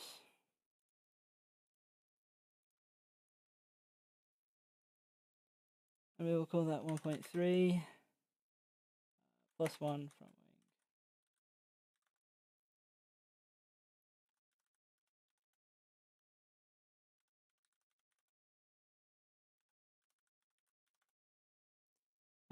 In terms of average, not really that much faster. Basically a 40. I'll put it across so you can see it. Basically, we're looking at a 48.7 average instead of a high 48.7. So I'm kind of concluding that there's not a lot more to be gained there, and that's actually really sort of speed shuffling, in the sense that it's trading off mid-corner speed for some straight line, which I think is a good thing, but I'm not going to spend any more time on it because we're not getting really major gains in times. And my first 2 laps there could have been better. But anyway, so the next thing that we will do is, I mean, we kind of moved on to mainsprings, but one thing I was noticing there is that it feels like now that the rear is high, well, lower, and the front is effectively higher now, it feels like I need a little bit more bite from the front, and the wing isn't really going to do that for me in slow speed corners. But I do have a decent number of options in terms of what I can do for heights and springs. So the next thing I'm going to do is I'm going to go, and we're at a 140 spring in the front. We can go down to 123. That's what we're going to do. And we were at 16 mil height. Hey, happy days. That just happened to work out brilliantly. So that's what we're going to try next, which is basically front height minus 1 mil and spring 1 step lower as well. And once we've done that, what we're probably going to do is kind of call it good on springs and things, and we'll start looking at the cambers again. I know I've kind of done that in a bit of a strange order, but it just happened to work out for ride heights and things.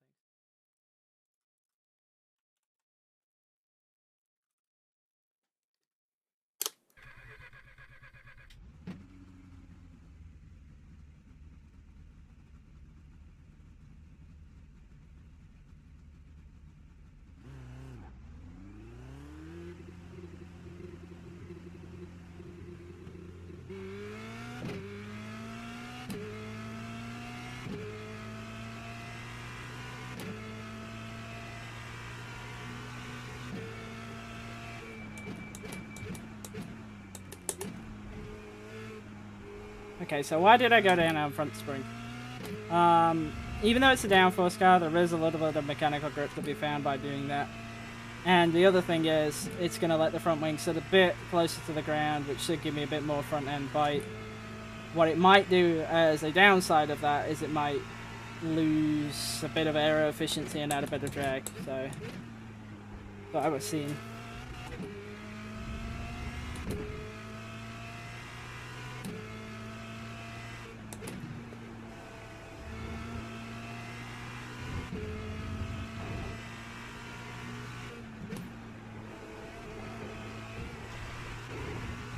A bit of a monster cut.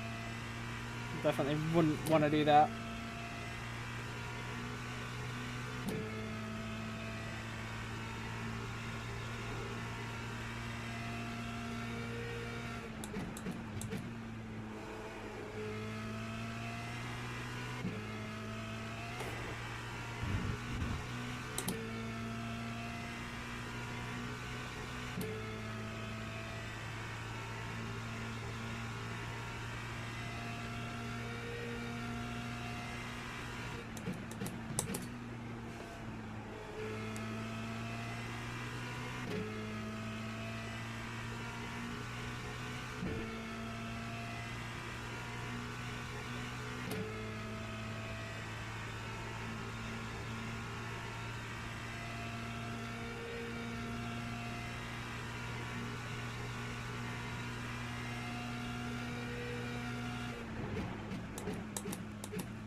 This is kind of a bad lap coupled with perhaps more drag from the front wing. But we'll be able to see more clearly on lap 2 anyway.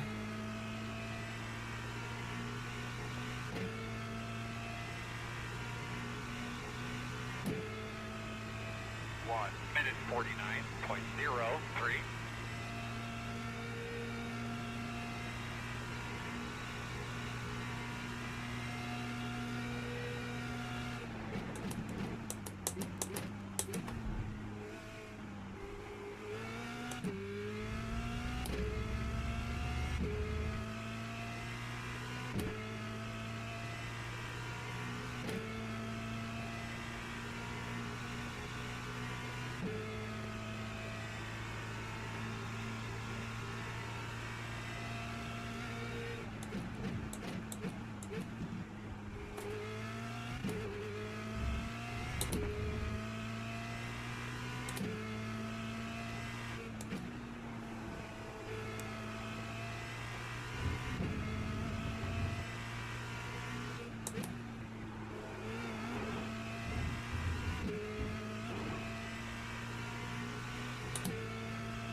minute 48.83.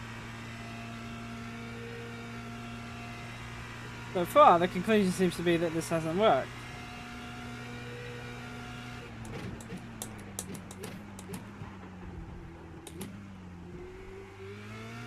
But all that really means is try the opposite way. I definitely have more front bite, I feel. So now the question is, how do we get away with raising the front of the car without losing more front bite and without adding more wing?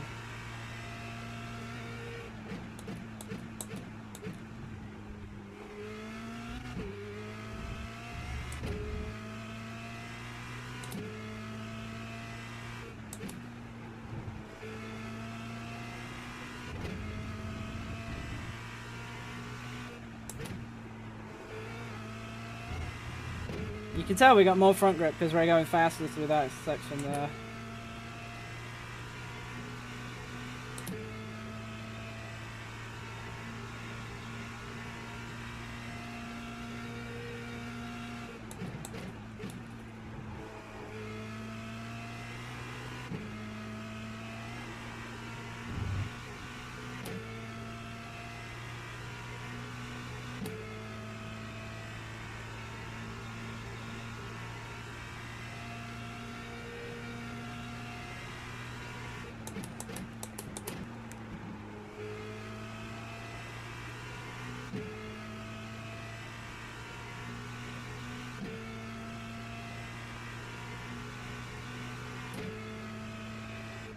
Minute 48.77.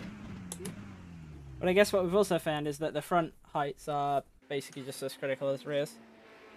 Which is interesting because I kind of thought they wouldn't be.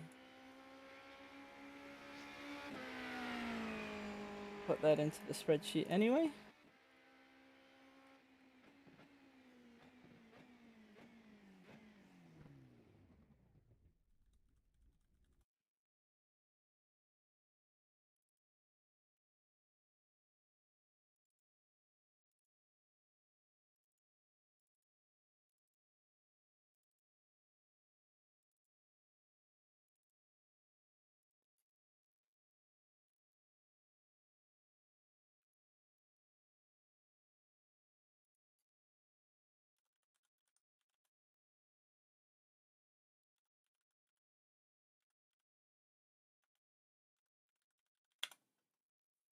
And yeah, that basically was a 48.9 average. So over the 3 laps, it was basically half a second slower than what we had. So what we will do is we will reload 1.3 because obviously what we just did there didn't work. And we will try the opposite where we will go for the biggest spring. I'm tempted to leave that as the ride height where it's just gone up a mil. Yeah, let's do that and let's see what happens. But the other thing we're going to do at the same time is, because now we're going to lose some front grip, we are going to add some front camber. Now, we are going to add a reasonable chunk of front camber. We're going to go to 2.8. Now, I imagine if anybody from Oval is watching, they are probably wondering why this is the first time we've introduced it. And I would say that you have to think about this more like a track like Daytona than you do any 1.5 miles. And what I mean by that is adding camber actually adds drag, same as toe does, so it slows you down. And really, where the camber actually gives you a lot of grip and everything is in the middle of corners.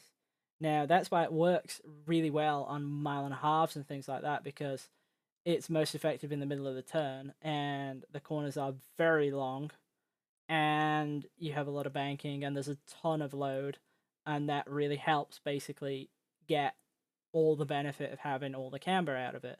Now, with a track like this, that's not really present. There's maybe 1 or 2 corners which I would consider long, and the majority of corners are kind of stop. Well, you got 2 chicanes which are stop start really. And camber in those instances is probably not going to help you really. A couple of reasons why it's not going to help you. One, it's going to make the braking worse because, well, it's running the tire on its edge, so you have less contact patch in a straight line, so it's going to hurt your braking. Two, if you use it in the rear, it's going to hurt your traction for the same reasons.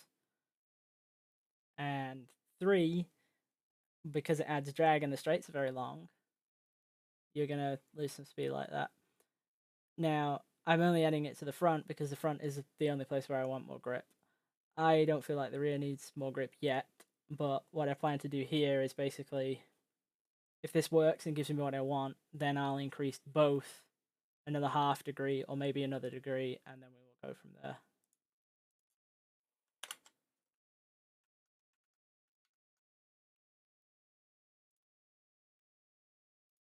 I'll make sure you can actually see, because that would be helpful.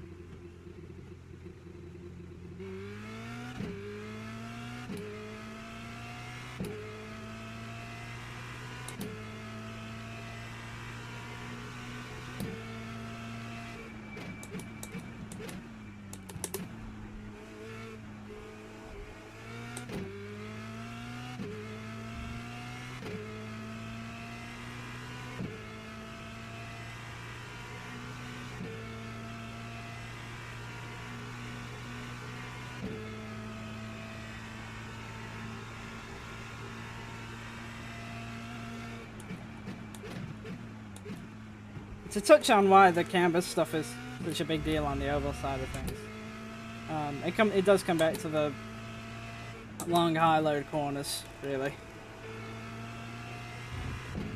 and that's why it's worth so much time. Hello, kind of loose now, but yeah, that's why it's worth a lot of time, because basically once you get wound up to speed, you're really just trying to conserve that. And that's why what you had last year, when you could gain an extreme amount of camber, was a bunch of people were basically building their entire setups around not so much aerodynamics and splitter control, but basically getting acceptable aerodynamics and maximum camber out of them.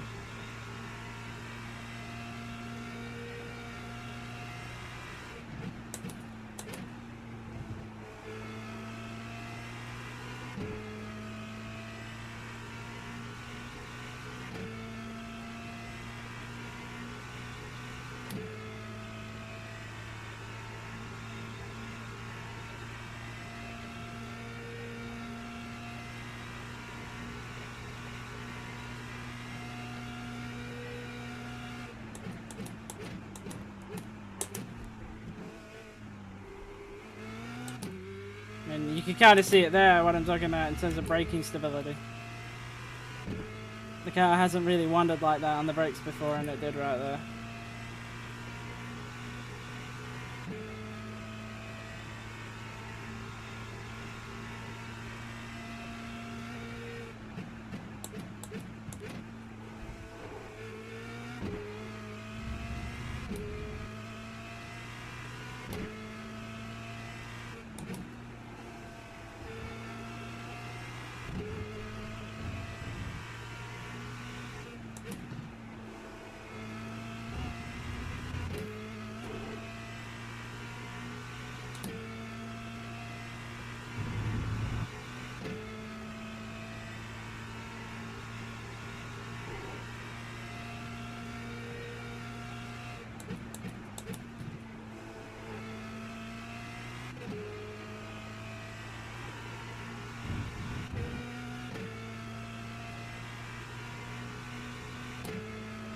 This could be a net benefit, but we'll have to see.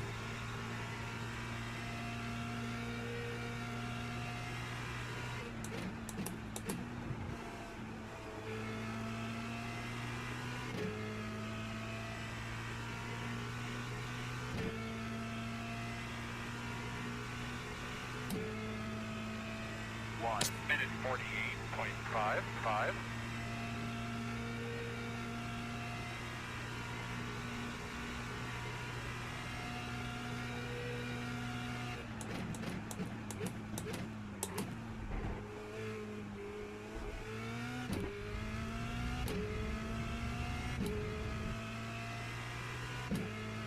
It has made the car more edgy though, that's definitely for sure.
Interesting how that kind of tight line on that's going to nearly work. 48.49.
Oh hey, thanks for hosting it, Clamp.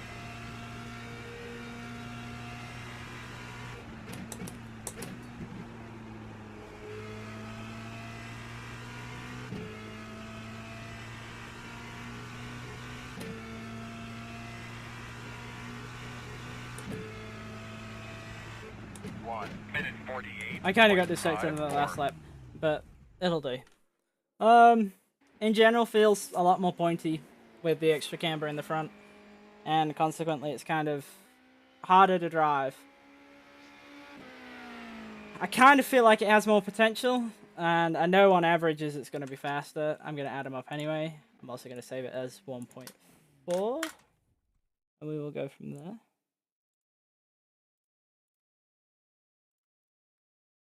So we have 1.4, which was basically stiff front spring and one deg front camber.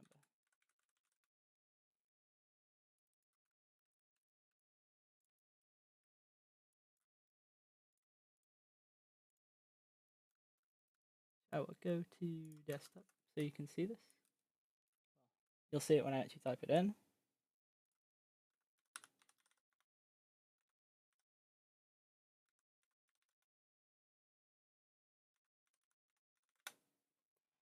Alright, so that's where we're at now.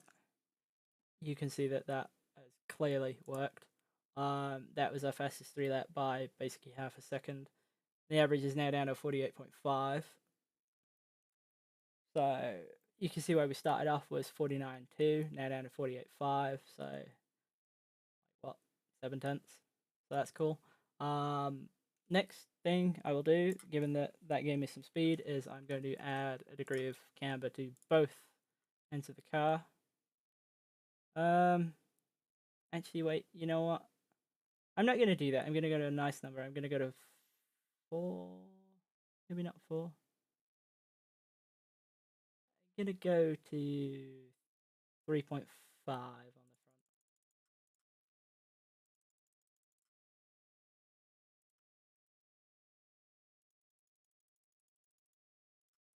Go back to what the ride height was, which was 16.7. So we've got 3.5 in the front now.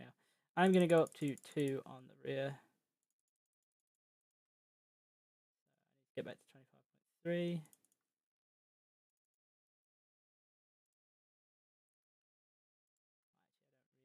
25.3. I need to get 25. And you need to reset toes when they change. So click again.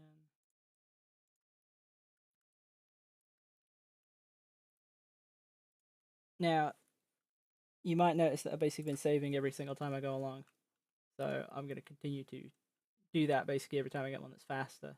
Or if I get one that's kind of a direction that I think might be faster but just needs more work.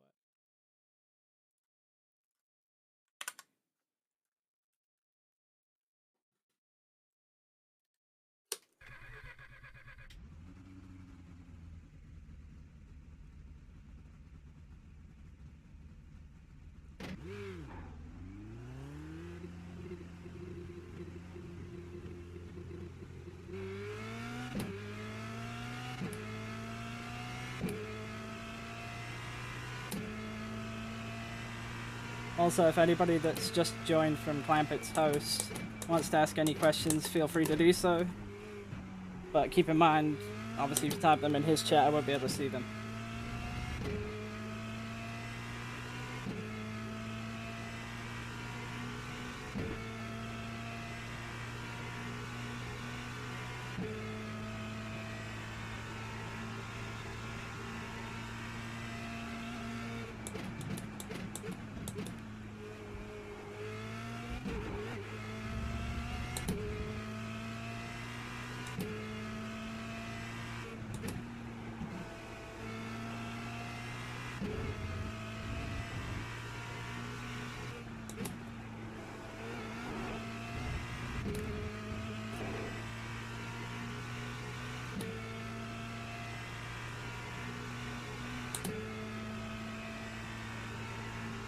So I guess the question would be, why did we just add what was effectively 0.7 degrees of camber? And really, that's just an experiment based on what we had before, where I felt like the balance was pretty close to what I wanted, but the extra camber will give us a bit more mid-corner grip, so that's really why I chucked that in there. And just to see if it works.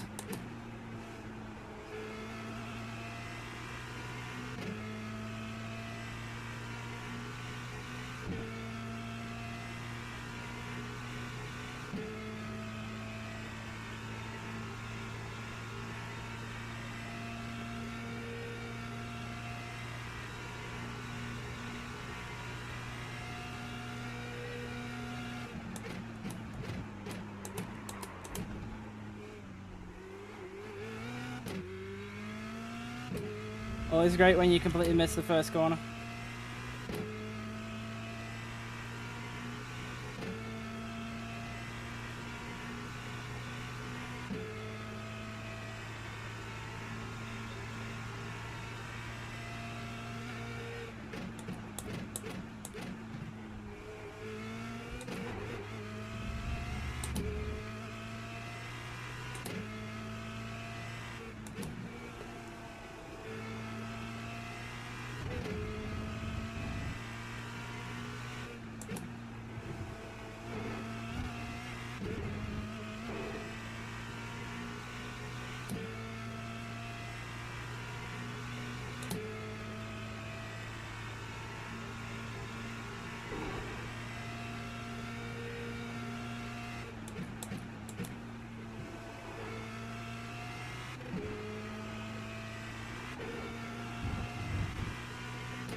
Yeah, I'm not kind of all that impressed right now.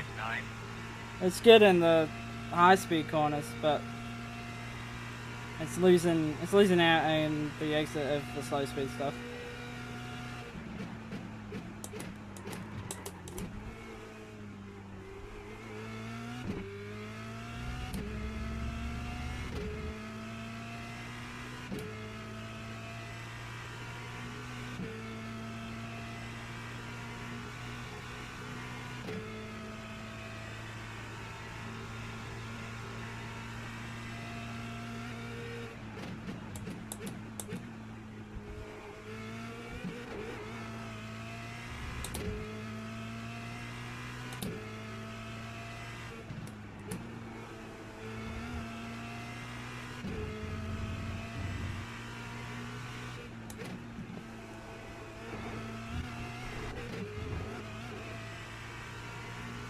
Not a great line.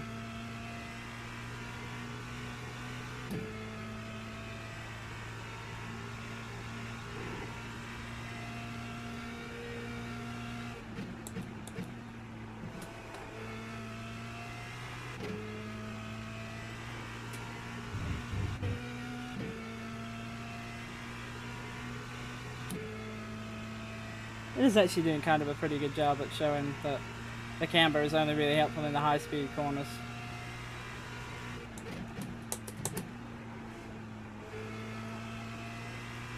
And basically hits you everywhere else.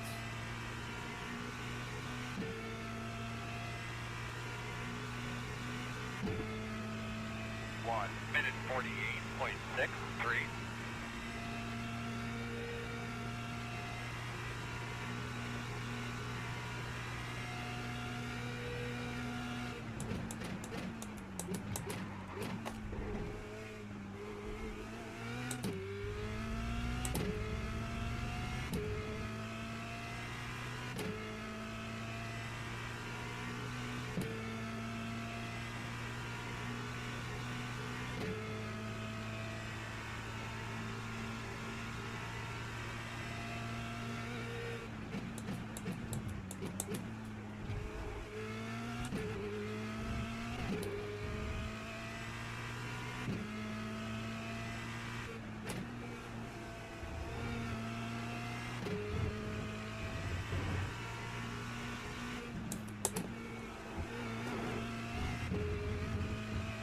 Again, you can see through there, which is kind of medium speed, high speed, I guess. You can see that you do get an appreciable gain, but you gotta make sure it actually is offset enough through there.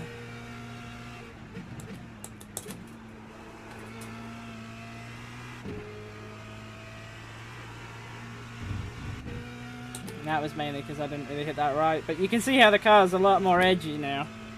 It is definitely not as easy to drive.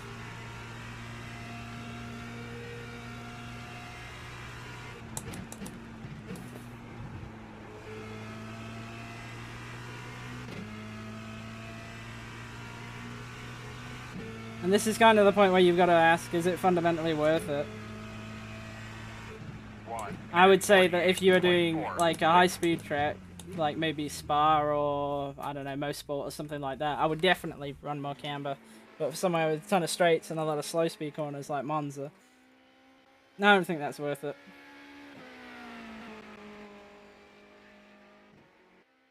But I'll add up the times anyway and we'll see. It's going to be slower, but, you know, for the sake of completeness.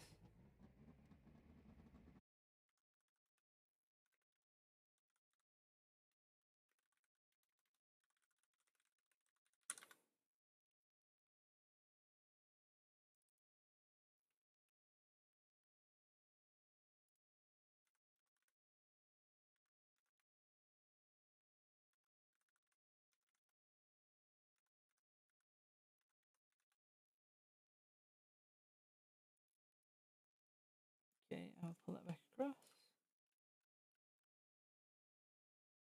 And hopefully you can just about see that. You can see how, yeah, okay, lap 3 was pretty good and it's pretty fast. But the sort of hard to drive bit kind of comes through in the first couple. I would say that's a mixed bag. I would say that's the kind of thing that you should experiment with yourself. Might be gains by going higher, but I'm hoping that it showed it pretty clear that basically all the gains from the camber comes from the high speed cornering, not at all in the low speed cornering. And that actually, even in the low speed cornering, it's worse. Because you lose braking performance, you lose traction, and it just makes the car kind of dart all over the track. In terms of last things to do, I know we haven't done any air pressure stuff, but that's because over 3 laps, that's going to be hard. That's probably going to be the last thing that I do. Take a look. We kind of gone through mainsprings. We kind of found where we wanted to be. Camber and toe, we kind of found where we want to be. Same for ride heights, aero, fuel, all that. Rear anti-roll bar is a balance adjustment, really. I guess what I will do, given that I've overran a little bit anyway, is that I'm going to leave shocks out because I don't think it gives too much difference at all on this car. And it'll take a long time to go through them all, and I don't see a lot of point. But I will do a bit of a combo of rear anti-roll bar and diff, ramp, and preload now. So I will go and I will junk that setup because I didn't like it. We will reload 1.4, which is our last good one. Now, in terms of diff settings, we have 2 ramp angle settings. We have 70 coast and 65 drive. And basically the higher, right, hopefully you can read the tech tip at the bottom of this, but basically the higher the angle, the less the lock-in force is. So really all this is kind of flipping it around. So like 65 coast basically means that it's, well, okay. The 65 coast and 70 drive setting is going to be tighter under braking compared with the 70 coast setting because it's 5-degree different ramp angle. So basically 70 coast is going to be looser on the brakes, but because it's just flipping the two things around, what you'll then find is you'll find that 70 coast will be looser on the brakes, but it's going to be, hang on a minute, have I got that right? I think I have.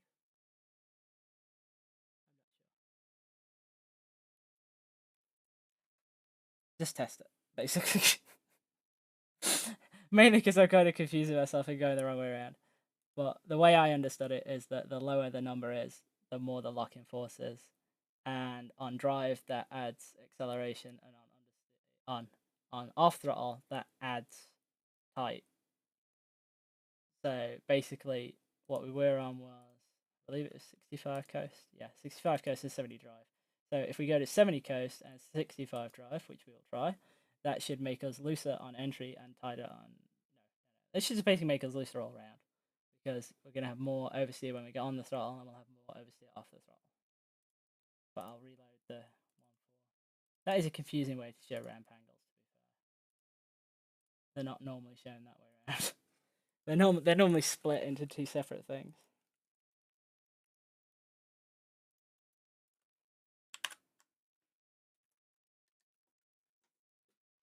And I didn't change the rear anti.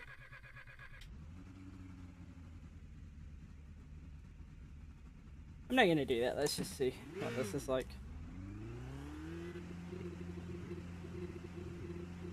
The diff setting stuff is a bit of an interesting one. You've got kind of 2 choices on it, really. You can either, on a car like this, where there's not that many options, I wouldn't really get too precious about it. On some of the bigger GT cars, where you've got 11 billion settings for things like ramp angles, clutch plates, preload, and all that kind of stuff, I would consider trying to nail down those numbers before you start and everything else. Mainly because it does have quite an impact on how everything drives.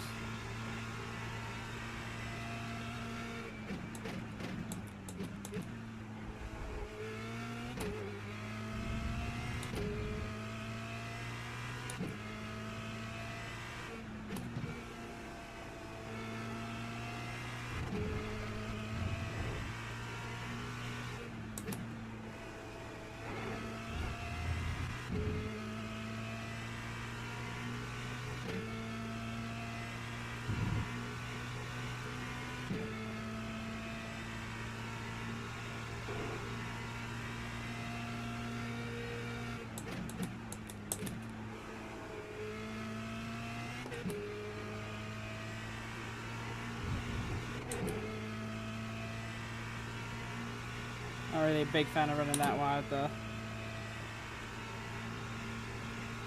Mainly because it can wreck the underneath of the car.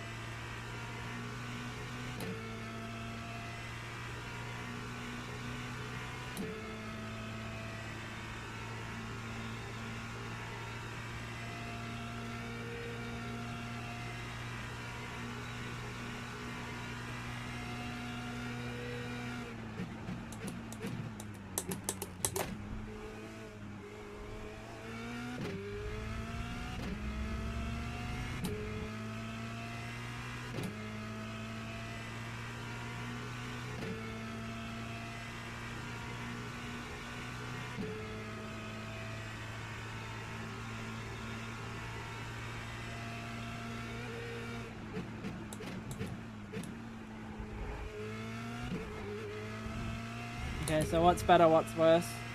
It rotates better, really, all around, because it rotates more on and off throttle.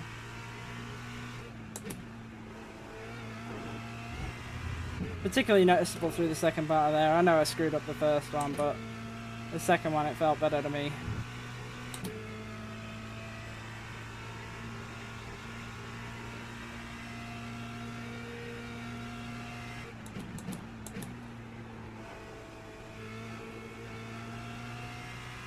Doesn't help when you overshoot the braking though.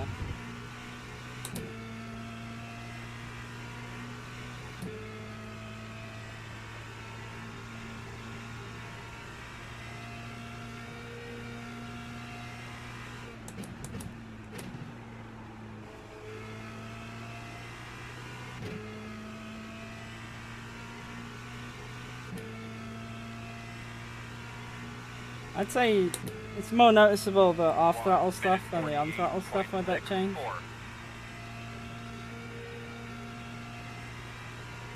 In the sense that the braking is definitely looser, especially when you take your foot off the pedal.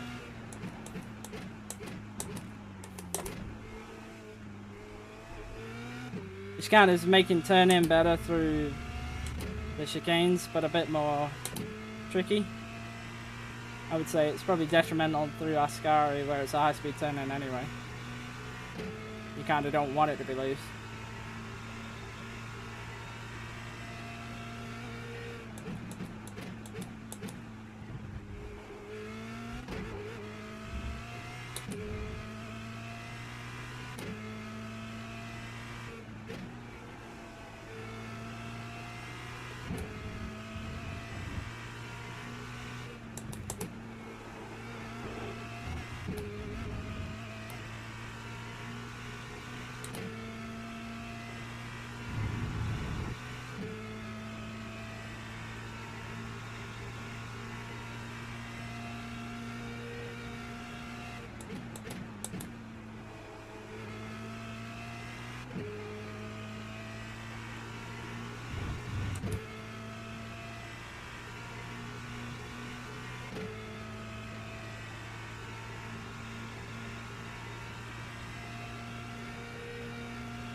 Kind of turned in way better than I expected it to.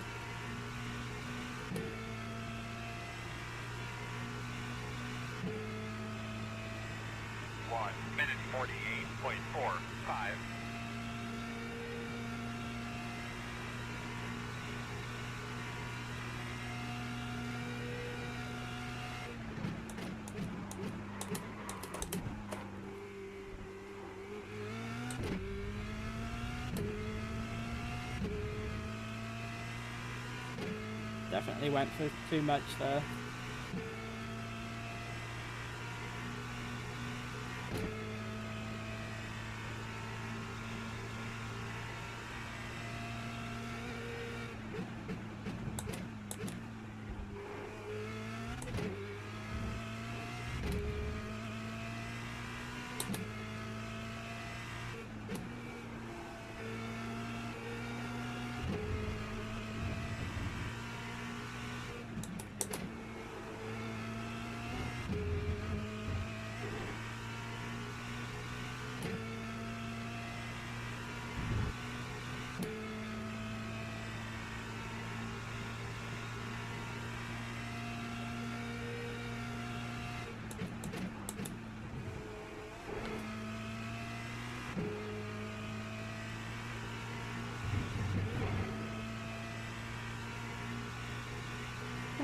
would say kind of mixed bag. It's better in some areas, it's worse in others. I would say that's definitely a preference setting and not really a speed setting.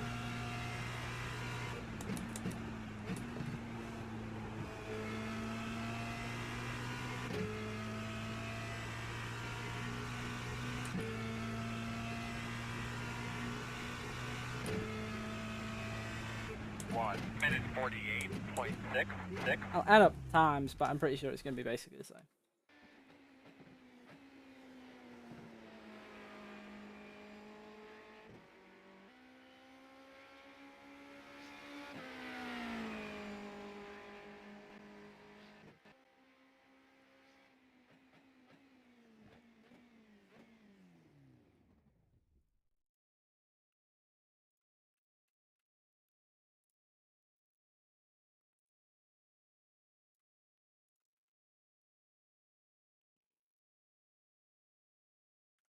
Really, we will call that 1.4, and I'm just going to call that diff setting 2.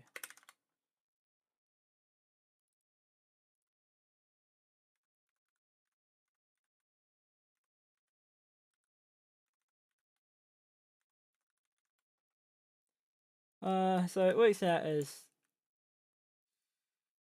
practically the same average. 53 versus a 58.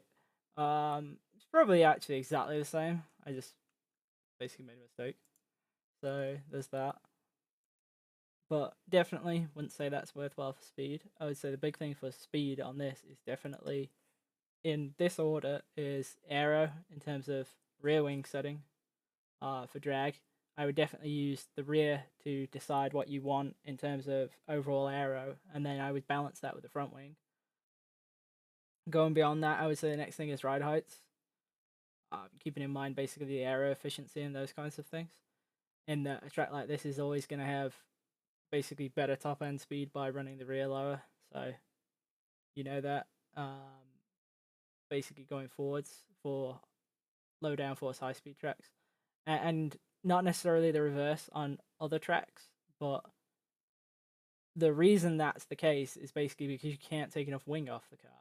If you could take more and more wing off, it probably wouldn't matter so much,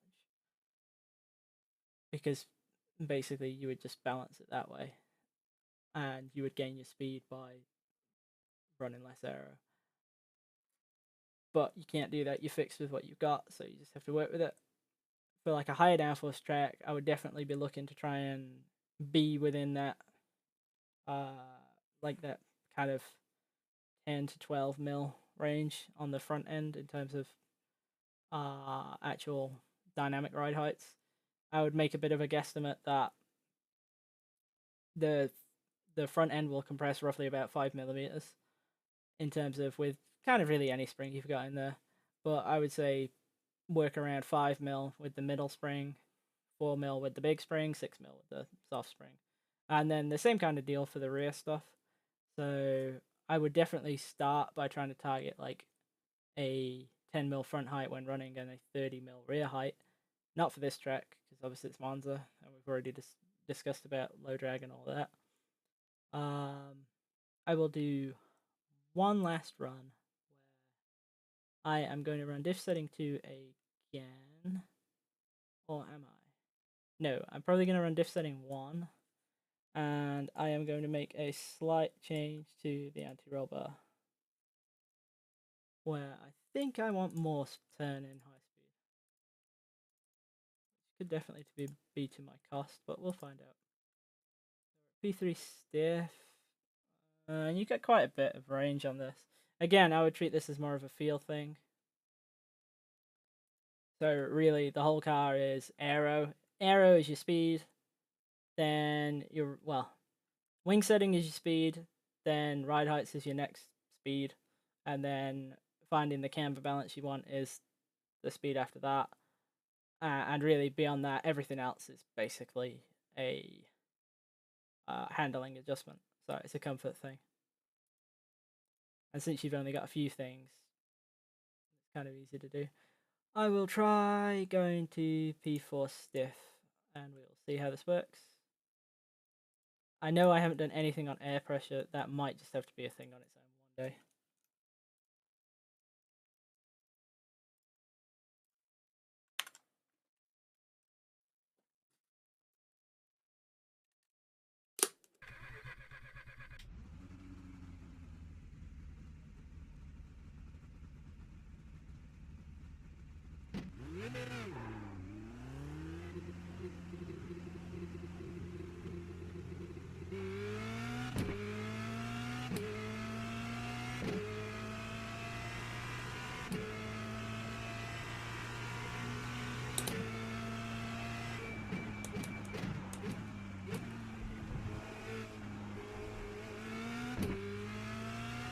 as I've said before, the reason for the air pressure not being in this is basically because there's no way of getting an accurate idea on it over 3 laps.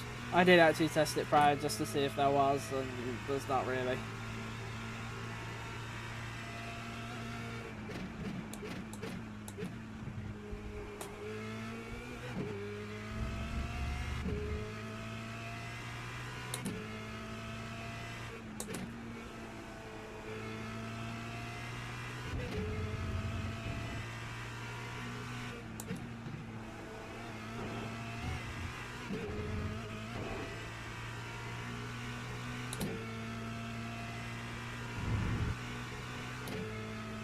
And good balance now it feels, but I guess we'll see.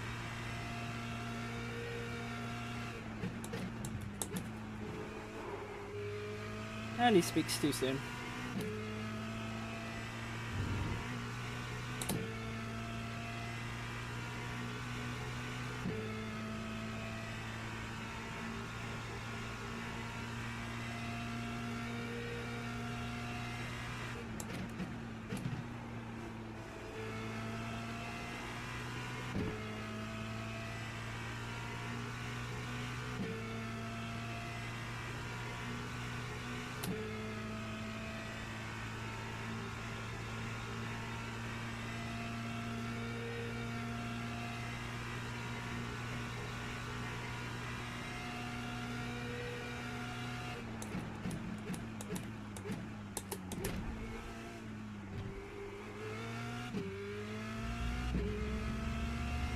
I was very surprised that wasn't a slowdown. I must have been really close.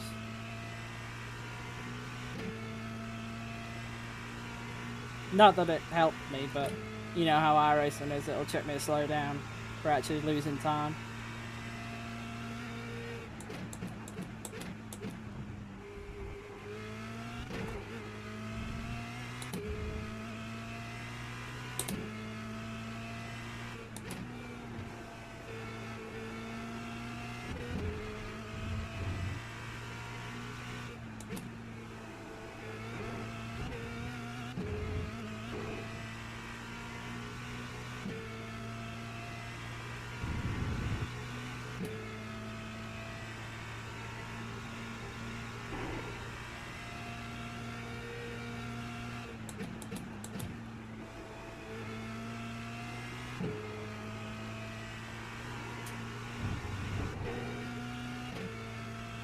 Maybe I actually like that other diff setting more than I think.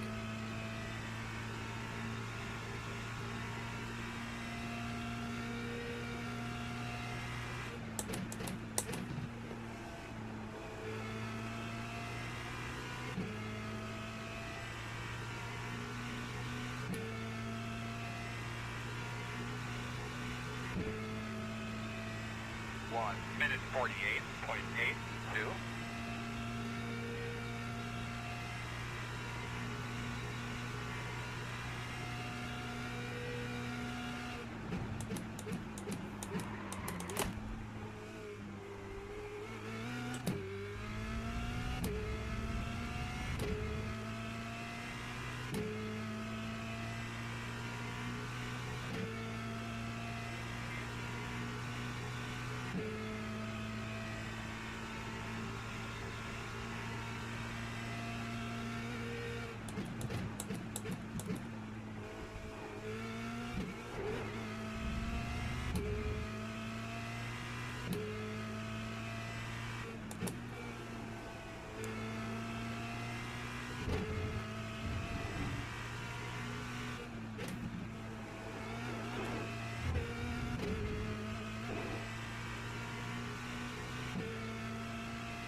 It is kind of basic, I would say. I mean, I'm really only just changing things and just logging the times.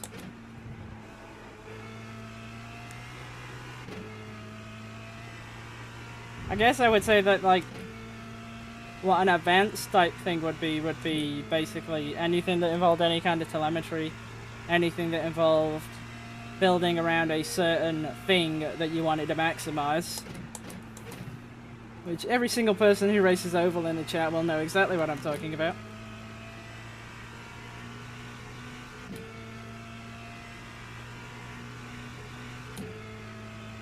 1 minute 48.44.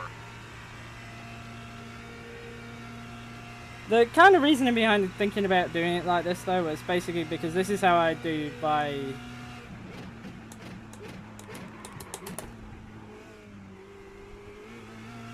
prep for the Majors series. This is exactly what I do, especially on cars that I don't know.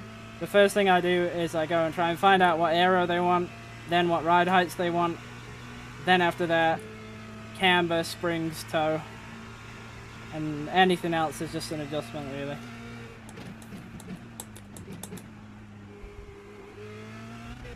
By adjustment, I mean just for handling. The speed all comes from the stuff I listed.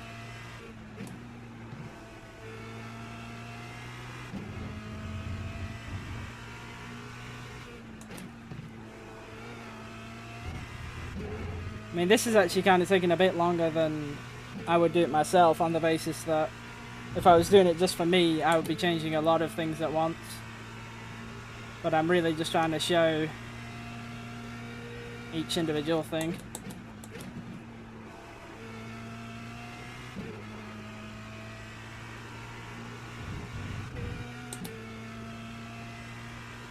Like, for example, here, I feel like I'm demonstrating pretty good that this isn't giving me any speed, this is just giving me a different handling balance.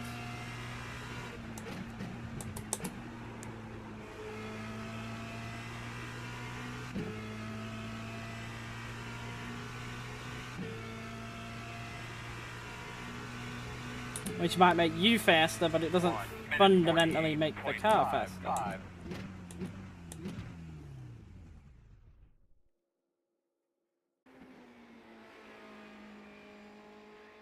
The one thing I did forget to mention near the beginning is that whilst it's really rather difficult to do it on this because of how few laps we're running,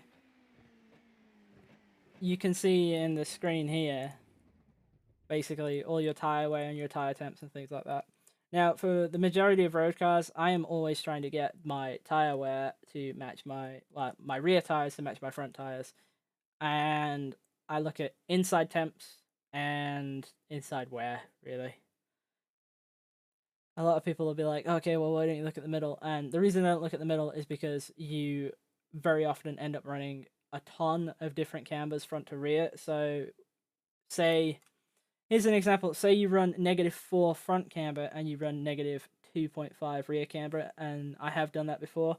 On last year's Majors race at the Daytona Prototype Coda, that's exactly the camber angles I run. Ran -4 at the front, -2.5 at the rear, and the middle numbers were completely different, but the inside numbers front to rear were the same. Now, they weren't identical, but what you can do is you can get a bit of a trend as to what's going on, in the sense that if you're consistently wearing more front tire, say you're running 90% on your rear tires and you're running 84% on your fronts, you might like the balance. That's fine. If that's the case, I would note that, and that's what I would use going forwards. Now, for me, I always find that everything goes fastest when the wears are equal. So for me, I would look at that and go, okay, I've got 84% front tires and 90% rears. I need to get off the front tires, and I basically need to get the rear to do some more work. So I kind of try and get them to be even. And this one right here, I know it's only a couple of laps, but you can kind of already see the direction it's going a little bit. Now, the reason why you've got 99% wear on the middle and 100 on the front is basically because the rear's got less camber on it, and that means that it's running on that middle section more than the front tires running on that middle section. Now, for a track like Monza, the right front is not that useful to look at, and the reason being is because you've got a bunch of right-handers, not many left-handers, and wrong way around. You got a bunch of right-handers, not many lefts. So, for example, the last corner is a right, so it's putting a ton of left side load on. The two 90-degree-ish corners are the same kind of deal, where they're putting a ton of left side load. So really, you should look at left sides. And left sides we've got 99.99, which is fine, and we've got 4 degrees hotter on the front compared with the rear, so kind of leaning on the fronts a bit more than the rears, which is sort of what it feels like to me, especially in those 90 rights. Yeah, I'm hoping so, Jason. I'm hoping that that's what it'll be like. Robbie, what kind of balance do you prefer, and what kind of balance would you recommend for someone starting out with this car? In terms of balance, as to what I would start out with, always tight, because if it's tight, you can get down to consistent lap times way easier. And once you get down to consistent lap times, then fix your handling. Don't if you try and get consistent, if you start messing with a setup before you can do consistent laps, then you are definitely doomed to fail, because you will have no idea if you've gone the right way. And also, if you are trying to make changes to a car that is inherently way too loose for how you drive, how are you going to do it? Like, you know? So I would definitely say start out tight, work it backwards from that. For me, I kind of tend to prefer the cars to be loose, but that's just me. But I'll always start out with them tighter and then work my way towards loose. What I was gonna say was I actually need to add up those times.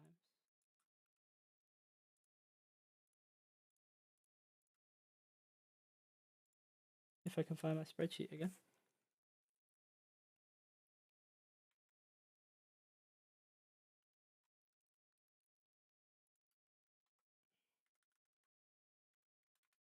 It's just 1.4 with more rear bar.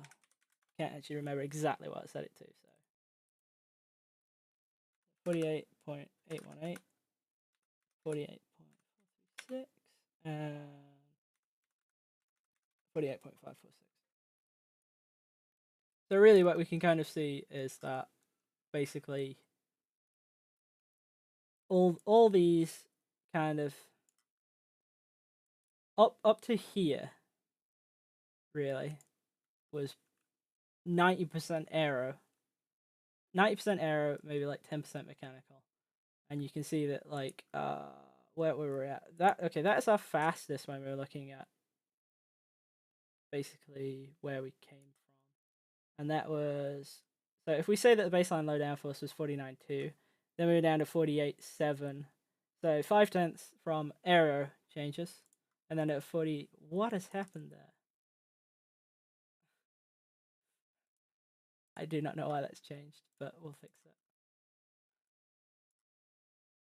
Okay. So yeah, so we're at 48.7, and so 0.5 from aero, and then we get down to 48.5, which is basically 0.2 from mechanical, and that really tells you where you need to focus on this car, and that a lot of the speed, if not the vast majority of the speed, is all in the aero. And beyond that, you're working on minor things for mechanical stuff. I mean, you can see here that, like, the gains that we've had, well, I mean, there's been no gains really, it's just been speed shuffling and handling. I would say if I was going to try another thing, I would try that diff setting too, probably with that more bar. But I kind of feel like probably going to wrap up at this point. Mainly because we kind of made some gains, made it clear where the gains are. I know we didn't do shocks, I know we didn't do air pressure, but really kind of run out of time. I've gone for way longer than I meant to go, so there's that. One thing I would say is nobody asked any questions until right at the very end. Questions would have helped out a lot. Like, I don't think at any point there was really any less than 8 people watching, which is cool. I appreciate anybody who stayed all the way from the beginning to the end. That's really cool, thank you. But please ask questions, because the time when I'm driving is dead time. I can talk and I can read the chat just about, especially at a track like this. Maybe for next week, if it's something different, then I won't be able to do that. But yeah, please ask questions. I'll do my best to answer them. And I hope this helped. If you have any comments on what I could have done better in terms of presentation, in terms of testing, in terms of what you want to see, in terms of if you think there's anything I should dedicate more time to testing, then that would help a lot. But hopefully what I've shown is that your goal really is to find out what the main driver of performance is and then build around that. It's not to spend half your life figuring out what the best shocks you want are. So yeah, thank you for watching.